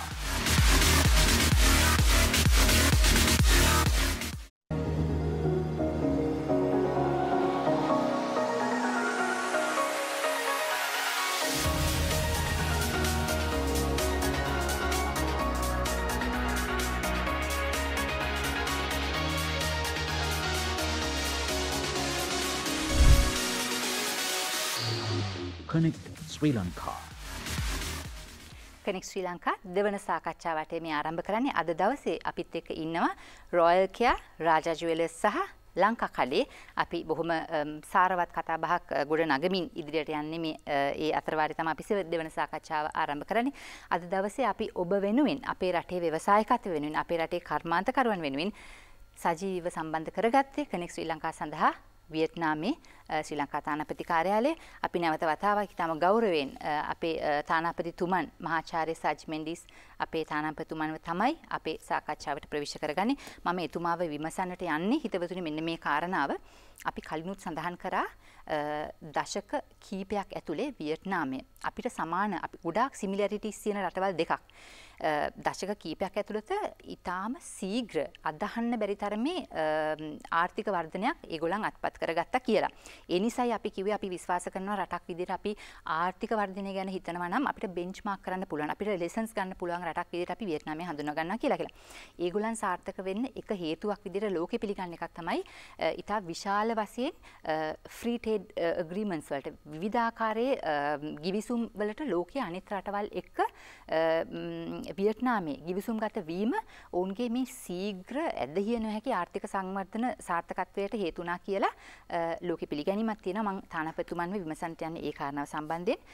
Sir, my second question to you would be based on the key benefits of the free trade agreements, PTAs, regional and partnership agreements with other countries.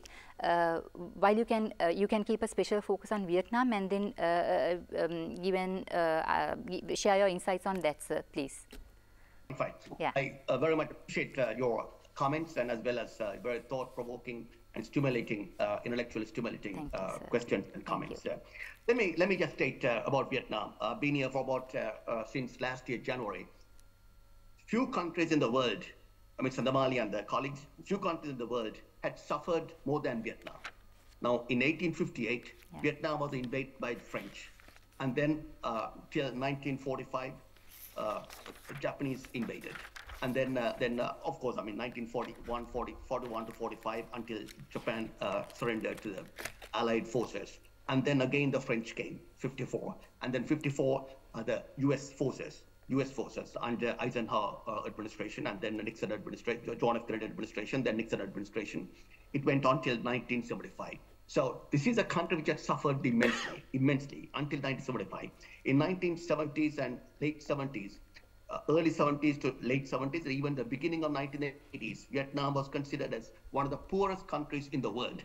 Interestingly, the previous country that I worked, South Korea was the poorest in 1970s, the poorest country in Asia, second poorest country in the world. Vietnam was also the poorest country in Asia and the second poorest country in the world. That's in 1970s, 1980s. This is not such a long time ago, just about less than 2 generations ago.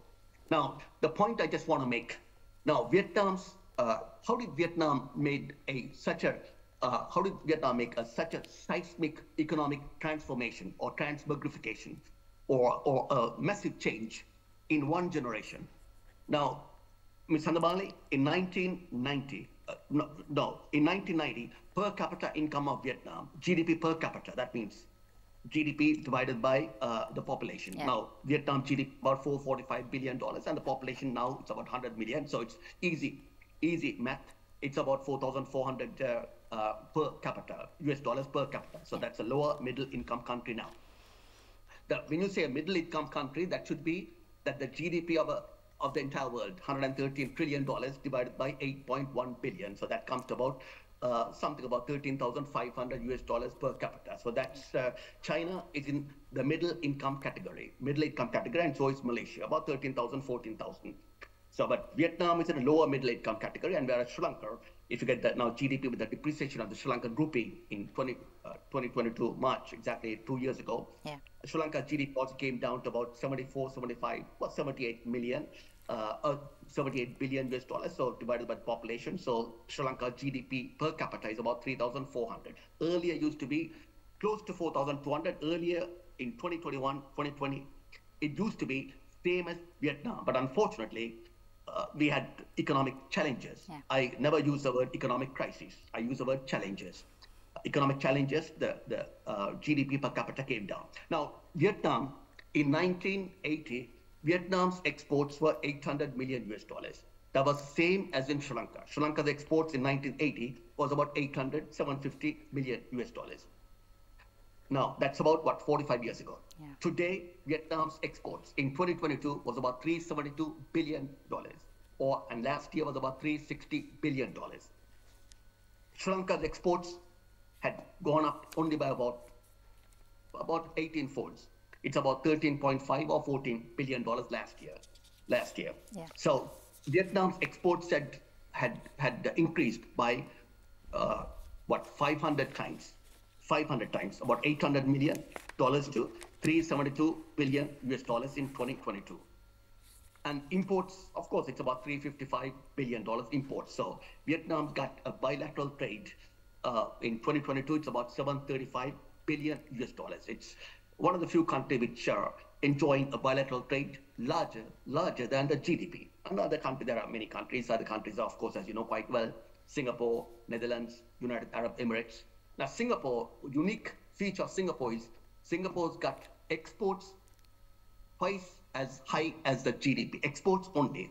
GDP is about 520 billion US dollars, and exports are close to or even exceeding 1 trillion US dollars. And United Arab Emirates, UAE, one of the fastest growing economies in the world, the GDP is about $500 billion, and exports alone is about $500 billion. Now, the point I want to make is that the seismic change of Vietnam took place in 1995 when US lifted the sanctions and re-established diplomatic relations with Vietnam. And then at the same time, Vietnam joined the ASEAN as a 7th member in 1995. And that was the time that Vietnam, that's about less than 3 decades ago, Vietnam signed FTAs with other countries, with ASEAN, and Vietnam had become one of the fastest growing economies, major economies in the world during the last 2 decades. Now, coming back to, as you said, about PTAs and FTAs, Vietnam's got free trade agreements, partnership agreements, comprehensive economic partnership agreements with about 16 countries and 16 blocks. Now, when you talk about FTAs, I mean, people use it, quite freely, FTAs and PTAs, without actually knowing the content and the substance of an FTA or PTA or what it means. Now, the first step, the most initial step of entering into a trade agreement is a PTA, preferential trade agreement. And then you elevate, or the nations will elevate or graduate the PTA to an FTA, free trade agreement. Then the free trade agreement to a custom union, the custom union to a common market, just like Mercosur or like GCC, a common market. The common market to economic and monetary union, just like in European Union. That's the only common only block that I can think of, European Union, economic and monetary union. And then the ultimate one is a political union. The one political union I can think of is in 1989, 1990, the merger, the amalgamation of East Germany and West Germany. I remember I was in US at that time in 1989, 1990. At that time, the West Germany's per capita income was about 12 or 13 times higher than East Germany. And at that time, they said the merger of East Germany and West Germany would cost about $1.2 trillion in 1990. And that would become, in 2 decades' time, would become one of the strongest economies in the world. Now, today, Germany is the epicenter of Europe, and it has become the 3rd largest economy in the world after being devastated by the Second World War. And so was Japan. Now, just to touch upon Japan, I mean, how countries are developed, I'll digress a little bit from FTAs and trade agreements. Now, Japan, after being devastated with Hiroshima and Nagasaki on August 6th and August 9th of 1945, in 1945, and in 23 years, in 1968, Japan became the 2nd largest economy in the world. Imagine, in less than a generation. And it could maintain that status of being the 2nd largest economy in the world, just behind the US, till 2010 for 42 years. And then, of course, now, and then China took over in 2010, and now it's the 4th largest economy, mostly because the Japanese yen had depreciated and there's slow growth, just like even in Japan and even in Europe. Now, coming back to Vietnam, Vietnam had signed, as I said, about 16, is party to about 16 FTAs, partnership agreements, and trade blocks. Now, 3 blocks that I want to point out, 3 major trading blocks, RCEP, known as Regional Comprehensive Economic Partnership, which got 15 members, 10 ASEAN members, and 5 other members. That's easy to remember. 10 plus 3 is ASEAN plus 3 is China, South Korea, Japan, and then 2 Oceanian countries. So that's Australia, New Zealand. So that's about 15 countries. That's the largest trading bloc in the world. It's about 31%, 32% of the global population, 32% of the global GDP, 33% of the global trade. That's, of course, China plays a major role in RCEP. And another one is CPTPP, that's Comprehensive and Progressive Trans-Pacific Partnership. It had 12 members. US too was a member, and then under Donald Trump administration, US pulled out. But now UK had become a member, and in that also Vietnam is a member. CPTPP, known as TPP, Trans-Pacific Partnership, and the other one is APEC, Asia Pacific Economic Cooperation. Of course, I mean they had the summit. They had the summit in San Francisco, where President Joe Biden and President Xi Jinping had the meeting. That's considered as one of the most important meetings of the last 3-4 years. Now, APEC also, Vietnam is a member. So Vietnam is a member of all these three groupings. And then apart from that, 2013, US and Vietnam signed strategic partnership, and then it was elevated to a comprehensive economic strategic partnership in 2023, 10 years later, in September 9th and 10th, when President Joe Biden paid a visit to Hanoi. And then interestingly, just 3 months later, President Xi Jinping visited Vietnam in December, and the partnership agreement was elevated again to a strategic comprehensive economic partnership agreement. That's the highest partnership agreement two countries can enjoy. Now, the reason I said it, the manner in which Vietnam balances two opposing powers, that's China and the US. US is the most important, US is the largest export market of Vietnam. In 2022, had exported goods and services worth $118 billion and imported just about 24, 25 billion US dollars. So with a bilateral trade about 146 billion US dollars. That's the biggest trading partner of Vietnam. Vietnam exports 1/3 of all their exports to the US market. And the largest import market is, of course, China. Imported about 140 billion US dollars and exported about 88 billion US dollars. It's about 220 billion US dollars. That's the largest bilateral trade partner and the largest import market. And most of the raw materials are being imported from China, equipment and other material, in order for manufacturing and value addition in Vietnam. And now, because of these FTAs, of course, they have with the European Union, with South Korea, with Japan, with now with UK, since UK left the EU in 2016, June 23rd.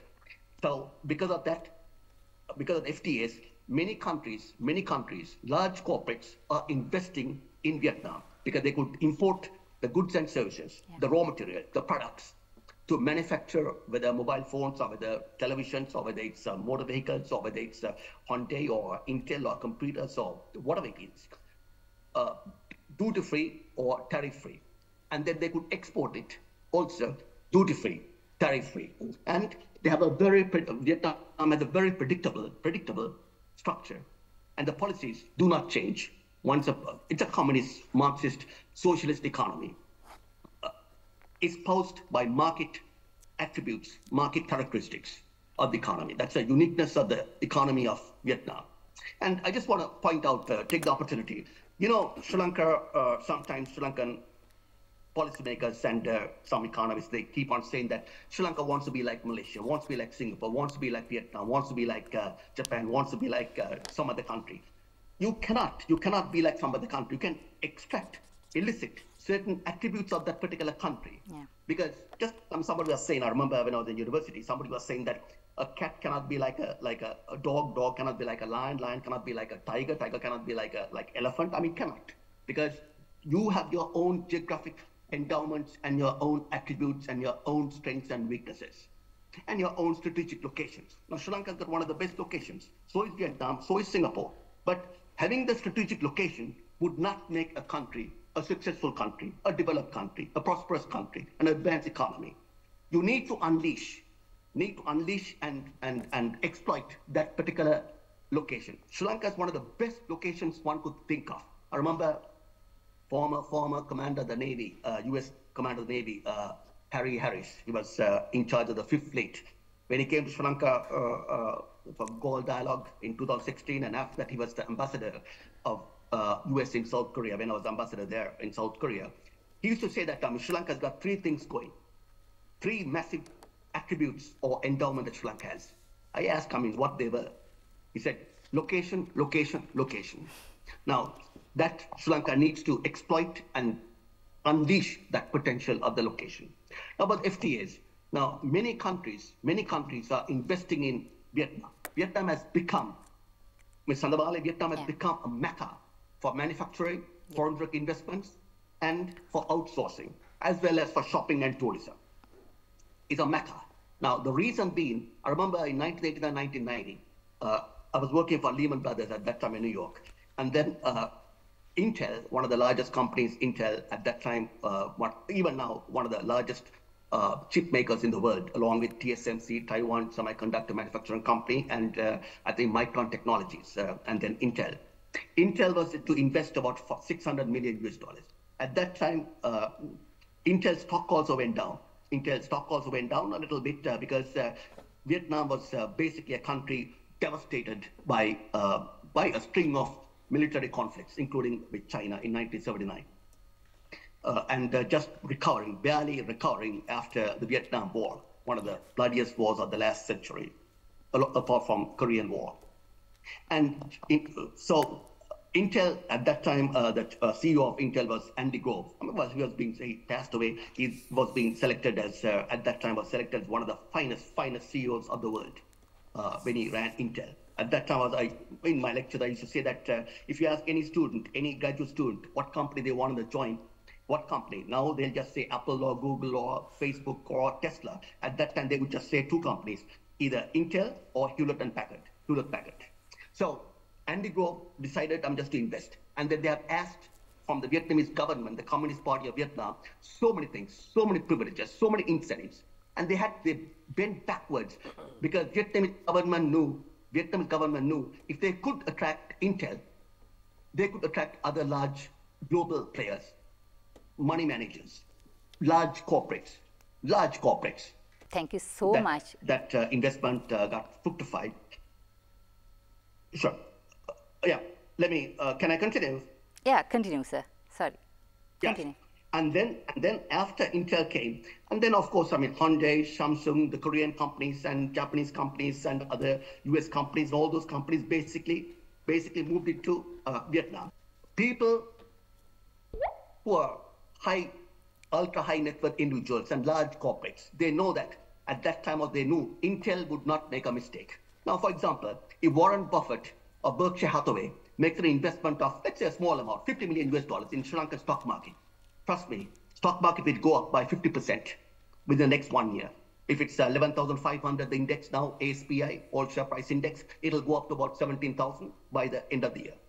Because they know that Warren Buffett or Berkshire Hathaway would not make a mistake, or BlackRock or Blackstone or PIMCO, any of those large money managers. So Vietnam knew the secret of how to attract, how to woo foreign direct investments and foreign institutional investments. Now today, as a matter of fact, South Korea is the largest foreign direct investor in Vietnam. They have invested approximately $83 billion since 1980s or late 1980s. And then comes Japan, and then comes Singapore. They have invested. Now, interestingly, since 1980, Ms. Sandamali, the total FDI stock of Vietnam comes to about $445 billion. So that's approximately the same as the GDP, total GDP of Vietnam. Now, Sri Lanka's total FDI stock since 1980, since Sri Lanka opened up the economy in 1979 under President J. Jayawardena, liberalized economy in 1978-79, Sri Lanka has attracted just about $21 billion. Now, Vietnam attracted $21 billion in a single year, 2022. And last year, Vietnam attracted $36.6 billion. Vietnam attracted approximately 7.5 or 8% of the GDP was the FDI. That's how strong Vietnam was. Because what Vietnam, I remember with Ms. Kishani, I just met, and with Mr. Mahesh, met Foreign Investment Agency Chairman and the Director General, and he was saying that the existing investors, foreign direct investors in Vietnam, whether Hyundai, whether it's Apple, whether it's Intel, whether it's Google, or whether it's Facebook, or whatever the company, whatever the large multinational corporate or transnational corporate, they treat them very well. They look after them very well. So they have become the ambassadors for Vietnam to attract other foreign direct investors. That's what I've been telling, I mean, even the Board of Investments, I've been telling in Sri Lanka Board of Investment, look after the existing investors in Sri Lanka. So they become they become the spokespersons. They become the people who would convince other corporates, other similar corporates to come to Sri Lanka. I remember that was being said, these exact words been echoed by the former South Korean ambassador, even current, not current, the former South Korean ambassador was telling, look after the existing investors because they would become the ambassadors to attract more investments. Now, just to touch upon a couple of other issues very quickly. Now, on FTAs and on partnership agreement, now it's Sri Lanka is going in the right path. Now, I signed the FTA with Thailand and with Singapore, it's about to be inked, and with China, and then of course India. I remember I was in Delhi at that time, 1998. Sorry, I was in Geneva, 1998, December 28th. Signed the first FTA between India and Sri Lanka for both the countries, and of course with Pakistan and Bangladesh. So Sri Lanka is now also hoping to, now Ms. Kishani knows it, hoping to negotiate FTAs with Vietnam, Malaysia, Indonesia, and with UK. So with the FTAs, which is fine, FTAs, so bilateral trade will rise, will increase with the FTA. But at the same time, it's very important, it's imperative just to expand our basket of goods that we can export. You know, just exporting the normal traditional goods, rubber, coconut, fabrics, tea, and not those things. I mean, need to manufacture other goods, what the countries need, what Vietnam needs, what Malaysia needs, what Indonesia needs, what Europe needs. But most of our exports, I think about 37% would be garments, fabrics, textiles. And then would be tea and other manufactured goods. Super. The point I want to make at this juncture, now many people in Sri Lanka, I know whenever I come across even in Vietnam or in other countries or in Sri Lanka, they keep on saying economic crisis. You know, I object that word very much because they love to say crisis, crisis, crisis. Sri Lanka is in an economic crisis. Sri Lanka is bankrupt. Sri Lanka has no future. There's no point of living in Sri Lanka. It's good to leave Sri Lanka. You know, when I was in South Korea, South Korean foreign minister was telling, we never, in 1960s, after the Korean War, 1950 to 53, Korea was one of the poorest countries in late 50s and early 1960s. And then, of course, the poorest country was Vietnam in Asia and probably in the world. The foreign minister, the former foreign minister of South Korea was saying that, Ambassador, we never used the term economic crisis, even though it was a real crisis. I mean, people had no food on the table. People couldn't even eat one meal a day in South Korea at that time. But we use the term economic challenge. Now, Vietnam also uses economic challenge. They don't use the crisis because words have power. Words have a spell. That's why you call it spelling, the crisis. Now, when you talk about crisis, John F. Kennedy, President John F. Kennedy has said that crisis is in Chinese, when you write the word crisis, there are two strokes. The word in Chinese, two strokes. One stroke is one stroke is danger. Other stroke is opportunity. So along with the danger, you get opportunity. And again, I mean, some have described the crisis as opportunity riding a dangerous wind or route, opportunity. With the crisis, you get opportunities. Now, in Sri Lankan context also, like I see Sri Lanka now, last quarter of 2023, Sri Lanka recorded 4.5% GDP. I just saw it on Bloomberg. And then previous year, Sri Lanka recorded about 3.2 GDP per capita on a quarterly basis. So Sri Lanka is on a rise, you know. So, I mean, and the people, Sri Lanka's biggest strength is the people, the human resources. And people need to support and espouse the rise of Sri Lanka. And of course, I mean, just to touch upon, I mean, companies like Sri Lanka's opportunities are like ICTA, ICTA, Plascom, and Sri Lanka can export the products, IT services. And I remember they have exported about $1.8, $1.9 billion, and they were saying by 2025 it can reach about $3 billion. And bear in mind, Sandamali, interestingly, if Sri Lanka exports an additional $1 billion, that means if the Sri Lanka exports this year, let's say this year, it's going to be from 13 billion to 14 billion. That will create 80,000 jobs. That will create 80,000 jobs if Sri Lanka exports approximately $1 billion worth of extra goods. It's similar to Vietnam. Vietnam exports $10 billion because Vietnam's got a bigger export basket and a bigger export market. Vietnam exports $10 billion. It will create about 50 to 60,000 new jobs. So that's the importance of exporting. And in order to attract foreign direct investments, FDI and FII, foreign institutional investments, to Colombo Stock Exchange or the Ho Chi Minh Stock Exchange or Hanoi Stock Exchange, need to have a very conducive and investor-friendly environment. Because bear in mind, I remember in South Korea, when I was South Korea, they had in 2019, before COVID, they had invested $60 billion outside of South Korea. Now, I was telling, if Sri Lanka could attract not 1% of 60 billion would come to about 600 million. 60 billion, it's 6 billion and 600 million. If Sri Lanka could attract 0.5%, 0.5% of foreign direct investment that South Korea had invested, then Sri Lanka would get about $300 million. Now, Vietnam's investments in Sri Lanka is minuscule. It's just about, I know Kishan knows, just about probably about 300,000 US dollars, not even a half of, that's the price of a house in Columbus 7, 300,000 or 400,000 US dollars. And Sri Lankan companies, many companies here, Hydromanis and Brandix and Mass Holdings that invested altogether about 45 million US dollars in Vietnam. And many are very gainfully employed in Vietnam. Yeah. Now, finally, I just want to touch upon a couple of points, which I been written down. Do you mind if I come back to you with the next answer for that? Sure, yeah? fine. Sure. What you do the translation, sure. Yes. What you explained was like totally like mind-blowing, inspirational, motivational for us, sir. Thank you so much. No wonder you make such a brilliant lecturer. It was so interesting listening to you. I'll do a quick recap for our audience. අපේ තානාපතිතුමන් සඳහන් කර කාරණා අතර තියෙන වැදගත්ම කරුණු වලට මම ඊටාම කෙටියෙන් ඔබේ අවධානය ගෙනියන්නම්.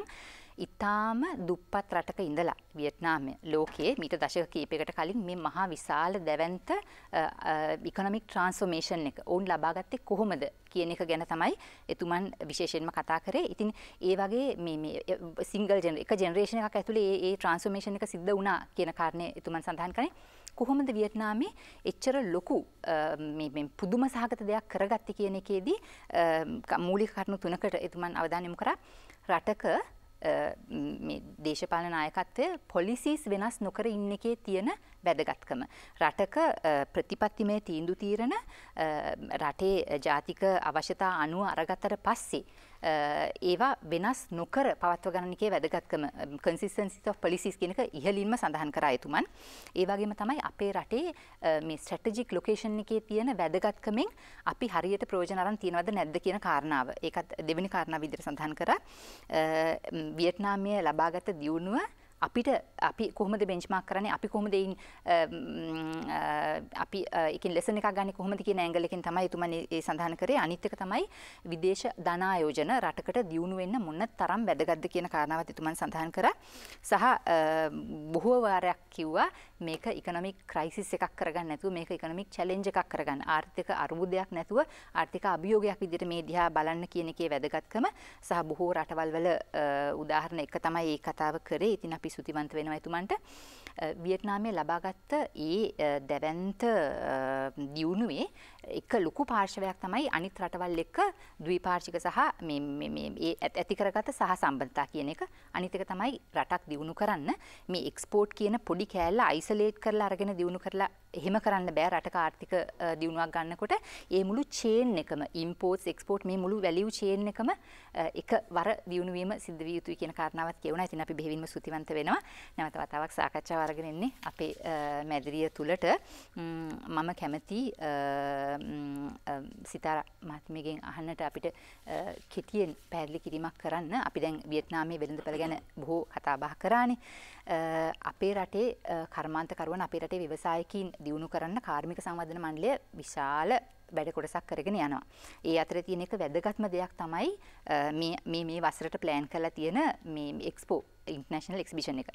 කාර්මික සංවර්ධන මණ්ඩලයේ සභාපති වෛද්‍ය සාරංගල් හපිරුම මහතා ගිය සතිය අපිට සඳහන් කරා පළවෙනි වතාවට තමයි ලංකාව මෙහෙම ඉන්ටර්නැෂනල් මාකට් එකකට අපේ ට්‍රේඩ් එක්සිබිෂන් එකක් විවෘත කරන්න කියලා. අපිට කෙටි සඳහනක් ගැන කරන්න.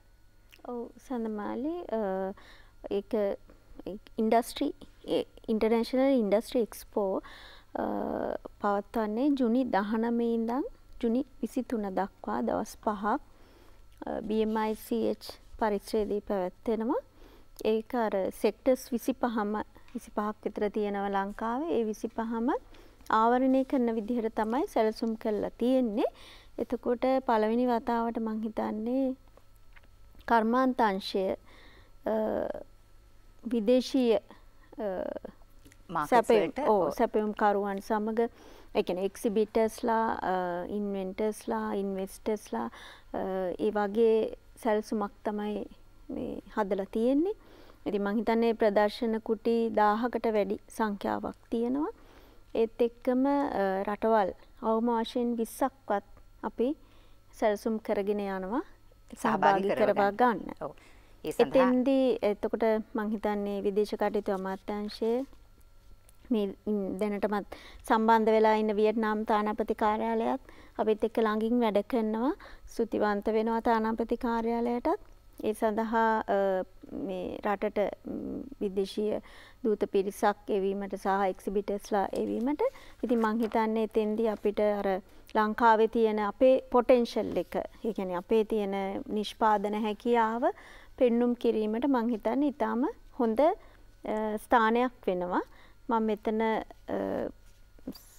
සඳහන් කරන්නත් කැමති අර මේ විදේශීය වෙළඳපළ සඳහා ඒ කියන්නේ වියට්නාම් වෙළඳපළ සඳහා විභවයක් තියෙන නිෂ්පාදන තමයි මේ දාලා තියෙන්නේ. එතනම අර කිව්වා වගේ මෙතන දැනටත් ඉන්නවා ඖෂධීය නිෂ්පාදන සම්බන්ධයෙන්. ඒ සඳහාත් විභවයක් තියෙනවා. ඊළඟට ජෙම් ඇන්ඩ් ජුවලරි සෙක්ටර් එක ඒ වගේම දැන් මේක බැලුවොත් වියට්නාම් වල තියෙන නිෂ්පාදනයක් මම මේ බැලුවේ උදාහරණයකට අර දූරියන් ගෙඩියේ ඒකිනුත් නිෂ්පාදනයක් කරනවා ඒ රටේනේ. දැන් ඊළඟට අර දැන් අතන බලන්න මේ තියෙන පළතුරු නිෂ්පාදන අපි හිතන්නේ නැති අපේ එක්ස්පෝර්ට්ස් මේ පෙන්වන්නේ නෑ. ඒ මං කලින් ස්ලයිඩ් එකේ පෙන්නුවේ වියට්නාමෙන් මං ගත්තා මේ පෙන්වන්න. දැන් අපේ රටටත් පුළුවන් ඒ වගේ නිෂ්පාදන වෙළඳපළට හඳුන්වලා දෙන්න කියන එක. ඒක පැහැදිලි කරන්න කතා කරේ. ඊට අමතරව අර පොටෙන්ෂල් ප්‍රොඩක්ට්ස් කියලා ගත්තොත් ඇත්තටම අර ස්පයිසස්, හර්බල් ප්‍රොඩක්ට්ස්, ඊළඟට ජෙම් ඇන්ඩ් ජුවලරි, හැන්ඩික්‍රාෆ්ට් ඒ පැත්තත් මං හිතන්නේ ගොඩක් විභවයක් තියෙනවා. මේක මං හිතන්නේ 2023 අපි ලංකා කාර්මික සංවර්ධන මණ්ඩලයයි වියට්නාම් තානාපති කාර්යාලය එකතු වෙලා ශ්‍රී ලංකන් ෆෙයා එකක් පැවැත්තුවා. ලංකාවෙන් ගියා SME සෙක්ටර් එක.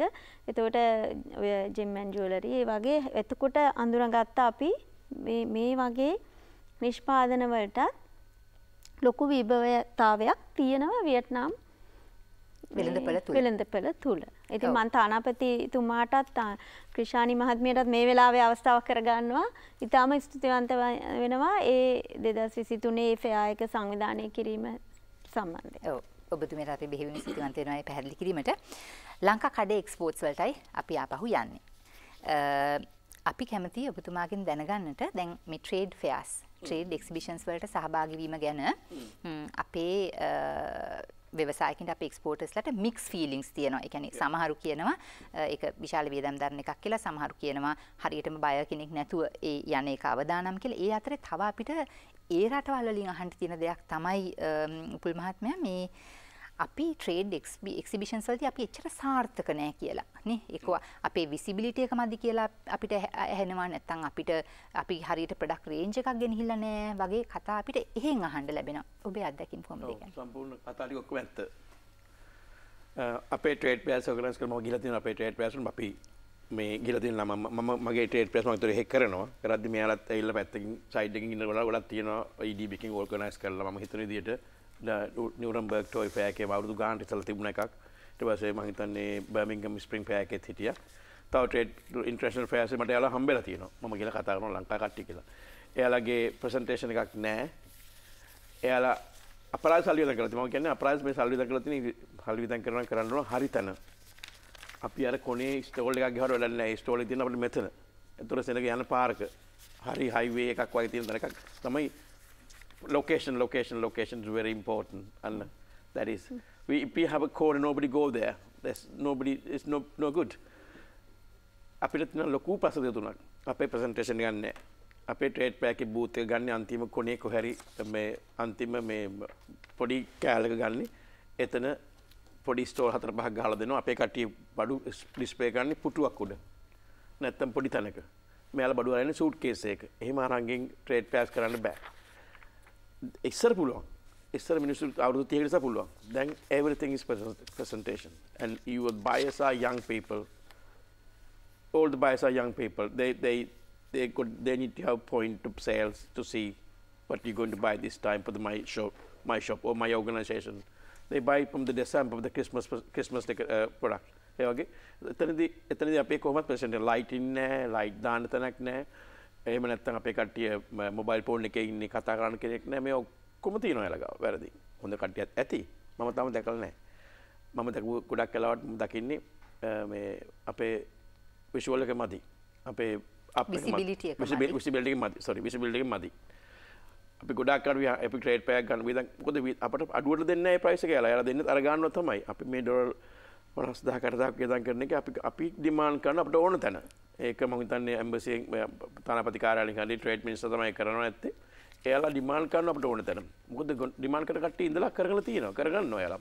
අපි බැලුවොත් USA, ඕස්ට්‍රේලියා මේ අනිත් එක හොංකොං චයිනා නෑ මොකද China was they did the vast area therefore they would buy big one whole අනිත් body countries එයාලත් හොඳ තැන් වලට ගිහිලා තියෙනවා අනිත් එක එයාලා පැකේජ් එක ගන්නකොට ඩිස්ප්ලේත් එක්කම තමයි අරන් තියෙන පැකේජ් එක ස්ටෑන්ඩ් එක විතරක් නෙමෙයි ස්ටෑන්ඩ් එකක් ගත්තා අරන් පුඩු දෙකක් තිබ්බට අපි කොහොමද බඩු විකුණන්නේ ස්ටෑන්ඩ් එකයි පුඩු දෙකකුයි තියෙනවා එතන එයාලා දීලා තියෙන්නේ එහෙමයි අපිට ගන්න මුළු පැකේජ් එකම හොඳට හිතලා ගන්න ඕන අපිට මොකද්ද මේ යුරෝපෙට දැන් අවශ්‍ය වෙන්නේ කොහොමද අපි මේක ඩිස්ප්ලේ කරන්න ඕන ඒ ටික ගොඩාක් ලොකු පැකේජ් එකක් කරන් දාන්න සමහරට මේ අපේ එක්ස්පෝර්ටර්ස් වල සල්ලි නැති වෙදී ඔක්කොම ගන්න අපි සල්ලි භාගයක් අපි දෙනවනේ EDB එකේ දෙනවනම් අනිත් භාගය අර බැංක් ලෝන් එකක් හරි අරගෙන ඒක හරියට කෙරුවොත් අනිවාර්යෙන් ඕඩර්ස් එනවා බඩුත් ක්වොලිටි තියෙනවා ප්‍රසන්ටේෂන් එක අනිවාර්යෙන් ගොඩක් තියෙනවා ඒක හරියට පැකේජින් එක තියෙන්න ඕනේ ඒක හරියට ක්වොලිටි තියෙන්න ඕනේ ඒක හරියට ටෙස්ට් රිසල්ට් ඉතාල වැදගත් අද අපේ ටෝයි එකක් ගන්න බෑ අපිට ටෙස්ට් එකක් නැත්තම් අපිට ටෙස්ට් එකට ලොකු ගාණක් කරන අවුරුදු 3කට සැරයක් ටෙස්ට් අවුරුද්දෙන් අවුරුද්ද වෙනස් වෙනවා මේ කතා කරන්නේ අපි මේ UK වල නේද? UK දැන් සමස්තයක් විදිහට සෑම අපි මම හිතන්නේ ડોක්ටර් මෙඩිසින් ගත්තත් ඔය ඔක්කොම ටෙස්ට් එකක් තියෙනවා. අපි මේ ටෙස්ට් එකක් තාවක පොඩි ෆොටෝකෝපි ගහන්න ගිහලා තව නමක් උඩින් ගහන්න ගිහලා මිනිස්සු වෙනවා දැන් ගන්න නැහැ ඒ කට්ටිය අනිවාර්යයෙන්ම ඉස්සර බලන්නේ අපි කවුද කම්පැනි. එයාලා හරි කැමති දැනගන්න මොකද්ද කොච්චර කාල ඉස්ටැබ්ලිෂ් වෙලාද මොකද්ද ඔයාලා තියෙන ඔඩිට්ස් මොනවද ඔයාලා කරන්නේ කී දෙනෙක් වැඩ කරනවද මේ මිනිස්සුන් උදේ සලකනවද මොකද්ද ඔයාලා පඩි මොනවද විස්තර ටික ඔක්කොම අහලා තමයි දැන් මිනිස්සු බඩු ගන්නෙ දැන් මේක ඉන්ටර්නැෂනල් වෙලා තියෙන්නේ අපිට තියෙන්න ඕන අපේ සර්ටිෆිකේට් එකක් තියෙන්න ඕන අපේ සමීට සර්ටිෆිකේට් එකක් හරි මොනවා හරි තියෙන්න ඕන එයාලට දැන් එයාලා පිළිගන්න මොකද දැන් ගොඩාක් ලෝකේ තියෙන ගොඩාක් යුරෝපේ දන්නේ සෑමදියම වගේ සෑමතරක වගේ කියනවා චයිනා නිසා මේ ඇති උනේ චයිනා වලදී ලේබර්ස් වල හැම ට්‍රීට්මන්ට් ඒ දවස්වල ගොඩක් හොඳ නැහැ මමත් ගිහලා දැන් චයිනා වලට ගිහලා බලලා තියෙනවා කට්ටිය උඩ බුදිය ගන්නවා යට වැඩ කරනවා උඩ බුදිය ගන්නවා ඒ ටයිමින් මුකුත් නැහැ ඒ වගේ දේවල් වලට මිනිස්සු ඉතකොට ඒක හදන්නෙත් මොබයිල් ෆෝන් කියමුකෝ අපි කියමු Apple ඒ වගේ ලොකු නාම් තියෙන වලින් බඩු හදලා UK මේ වෙස්ටර්න් මාකට් එකට දාපුවම මිනිස්සු පටන් ගත්තා ඊට පස්සේ කතා කරන්නේ මේ වගේ බඩුද අපි මේ සල්ලි දීලා ගන්නෙ අර වගේ ට්‍රීට්මන්ට් දෙන මිනිස්සුන්ට කියලා එතනින් හරියට මේ ගොඩක් මේ රූල්ස් පටන් ගත්තා විශේෂයෙන් අපේ ටෙස්ට් එකක් අපි වැඩක් කරනවා නම් ඉස්සලා ප්‍රොඩක්ෂන් ලයින් එක හදා ගන්න මෙහෙන් අපිට බඩු දෙන්න පුළුවන්ද කියලා ලොකු ඕඩර් එකක් ආවොත් ඒ දෙක තුන හදන්න තමයි නිකම්ම ට්‍රේඩ් පෑ එකට ගිහිල්ලා අපිට සල්ලි දෙන්න නිසා IDB එකෙන් ගිහිල්ලා එතන ඉඳලා ට්‍රේඩ් පෑ කරලා ඊට පස්සේ සල්ලි ඒ සල්ලිත් නැහැ එයාලට මොකුත් නැහැ මේක හරිය නැහැ කියලා එයාලා කියනවා මේක සෞතු තැනක් මෙතන අපි අපරාධයක් ගියේ කියලා කියන්නේ අපි හරියට ගියොත් හරිය channel එකේ ගියොත් අපිට ඕඩර්ස් ගන්න පුළුවන් අපේ යුරෝපෙට මම දැනුවත් දැන්ට ගොඩක් බඩු අඩුයි food items supermarket were empty after COVID a lot of companies disappeared gift items empty ඒවා ඔක්කොම අපිට opportunities නේද අපිට ලොකු opportunity tea coffee and of course ayurvedic they were ayurvedic here in German the area they're crying if we go to the ayurvedic trade fest they need more oil because Germany use a lot of ayurvedic stuff they use a lot of coconut oil more than in Europe. I think Germany is the best place to use that sort of thing. European market එකේ you can show your products while I talk. Yeah. Show your products while you talk. Yep. Yeah. Now? Yeah, now. European market එකේ these are some of the product we use. Sorry. And these are presentation and these all the community characters. The school kids learn how to what is this? To the camera for a second. Sorry. Yeah. Okay. Yeah. අපි කතා කරමින් හිටියේ මම ඔබතුමාට බාධා කරනවා European market එකේ විශේෂයෙන්ම මේ පොල්ලාශිත ප්‍රොඩක්ට්ස් වලට සහ මේ ආයුර්වේදික නිෂ්පාදන වලට හොඳ මාකට් ඩිමාන්ඩ් එකක් තියෙනවා කියලා කිව්වා. ඒ වගේම තමයි අර මම අහපු ප්‍රශ්නෙට ඔබතුමාගේ උත්තරේ උනේ ට්‍රේඩ් ෆෙයා එකකදී ට්‍රේඩ් එක්සිබිෂන් එකකදී මේ සීතාරා මහත්මියත් මේක හොඳටම දන්න කාරණාවක් අපේ ප්‍රසන්ටේෂන් එක රටක් විදියට අපි කොහොමද අපිව ප්‍රසන්ට් කරන්න කියන එක හරිම වැදගත් කියන එක අපේ ප්‍රොඩක්ට් එක කොච්චර යුනික් වුණත් අපි ගෙනියන ප්‍රොඩක්ට් එක මොන තරම් ක්වොලිටි වුණත් අර දැක්ක ගමන් කෙනෙක්ගේ අවධානය ගන්නට බැරි විදියට අපි එක්සිබිෂන් එකකට පාටිසිපේට් කරොත් ඒක ඒ තරම් සාර්ථක නැහැ කියන එක තමයි එතුමන් සඳහන් කරේ. අසිරුම තමයි ගොඩක්ම වැදගත්. පැකේජින් වල තියෙන වැදගත්කම අපිට සමීප රූපයක් අපිට සමීප රූපයක් ගන්න පුළුවන් නම් අපිට බලන්න පුළුවන්. These are all rubber wood product. ඔක්කොම රබර් එකෙන් හදලා තියෙන්නේ. එක එක size වලට. මේක ඇල මේ space කියලා ගත්ත. මේවා ගොඩක් වැදගත්. ගොඩක් මෙහෙම presentation එකේ attractive. shop එකේ display කරන්න පුළුවන්. මොකද අපිට මේක shop එකේ අපි විකුණන්නේ. එයාලා display එක එයාලා මේ නිකන් මොකද පෙට්ටියක් නේද display මේක shop එකේ කට්ටිය ළමයි එයාලා අතපත ගාලා හල්ලා දැම්ම. මේ ඊට පස්සේ shop එකේ කට්ටිය කැමති නැහැ මේකට. මේ එයාලා තව වැඩක් නෙමෙයි. මේ වගේ තියෙන මේ මෙතනින් බැලුවා එයාලා ගන්න පුළුවන්. අපි ওই ගමම කියමු දැන් අපි අඳුනගත්තා මේකට හොඳ පොටෙන්ෂල් එකක් තියෙනවා නේ UK වල ඉතාම හොඳ ඉල්ලුමක් තියෙනවා ඔබතුමා සඳහන් කරගත්තා එහි තිබිච්ච ඩිමාන්ඩ් එක ඇත්තටම ඔබතුමන්ට මීට් කරන්න බැරි වෙච්ච තරමේ ඩිමාන්ඩ් එකක් තිබ්බා කියලා නේද එතකොට අලුතෙන් මේ ඉන්ඩස්ට්‍රි එකට එන මේ ෆීල්ඩ් එකට එන කෙනෙක්ට from your experience ඔයාගේ අත්දැකීම් වලින් අපිට කියන්න මොන වගේ පණිවිඩයක්ද දෙන්න කැමති කියලා කෙටියෙන් මේ අපිට ඉස්සල්ලාම අපේ ඩිසයින්ස් ටික හදා ගන්න ඕන අපේ ඩිසයින්ස් අපේ ඩිසයින් එක ඉතාල වැදගත්. මොකද්ද මම කරන්නේ මොකද්ද මේ ඩිසයින්? කාගයක් කොපි කරන්න එපා. කොපි කරුවොත් ඒක වැඩ නැහැ. එයාලා දන්නවා මේ බඩුව අපි දැක්කා. මේක එංගලන්තේ තියෙනවා මේක ලංකා කඩේ මේක තව කෙනෙක්ගේ. ඉනොවේටිව් වෙන එකයි නිර්මාණශීලී වෙන එකයි වැදගත්. හරි. ලොකු වැදගත්. ඊට පස්සේ අපිට ලොකු හොඳ ට්‍රේඩ් වෙයර්ස් තියෙනවා මේ වෙබ්සයිට් එක ඉතාල වැදගත්. අපි කියනවා මම එංගලන්තේ අපිට වෙබ්සයිට් එකක් තිබුණේ නේ අපි ඉස්සර හෝල්සේල් වික්කේ අපේ වෙබ්සයිට් එක හෝල්සේල් විතරයි. අපේ වෙබ්සයිට් එක අපිට යන්න පුළුවන් ට්‍රේඩ් බයර්ස් වලට විතරයි. මම හැමදාම කියනවා මේක අපේ වැඩ කරන කට්ටියට අපි මේක කවදාද පටන් ගන්නවා රීටේල් මොකද අපි හැමදාම එංගලන්තේ මේ කව කරන්නේ මුළු යුනයිටඩ් කින්ග්ඩම් කව වෙන්නේ අපෙන්. අපිට නෝර්තන් අයර්ලන්ඩ් කව වෙන්නේ නැහැ, ස්කොට්ලන්ඩ් ඈතට කව වෙන්නේ නැහැ, හේ ෂොප් නැහැ. ඒවා අපිට ෂොප් ආයිත් නැහැ මේ පැත්තේ. මේක එලා හරි කියලා කිව්වොත් වැඩේ වුණේ. අපි කොවිඩ් වලට අවුරුද්දකට ඉස්සෙල්ලා අපේ වෙබ්සයිට් එක අපි මේ රීටේල් වෙබ්සයිට් එකක් හදලා කරා. වෙනම රීටේල් යන්න පුළුවන් වෙනම කෝඩ් නම් එයාලගේ පාස්වර්ඩ් එකකින් එයාලට යන්න පුළුවන් ට්‍රේඩ් බයර්ස් වලට යන්න පුළුවන් එයාලට ලෝන් එයාලට ක්‍රෙඩිට් යනවා අපි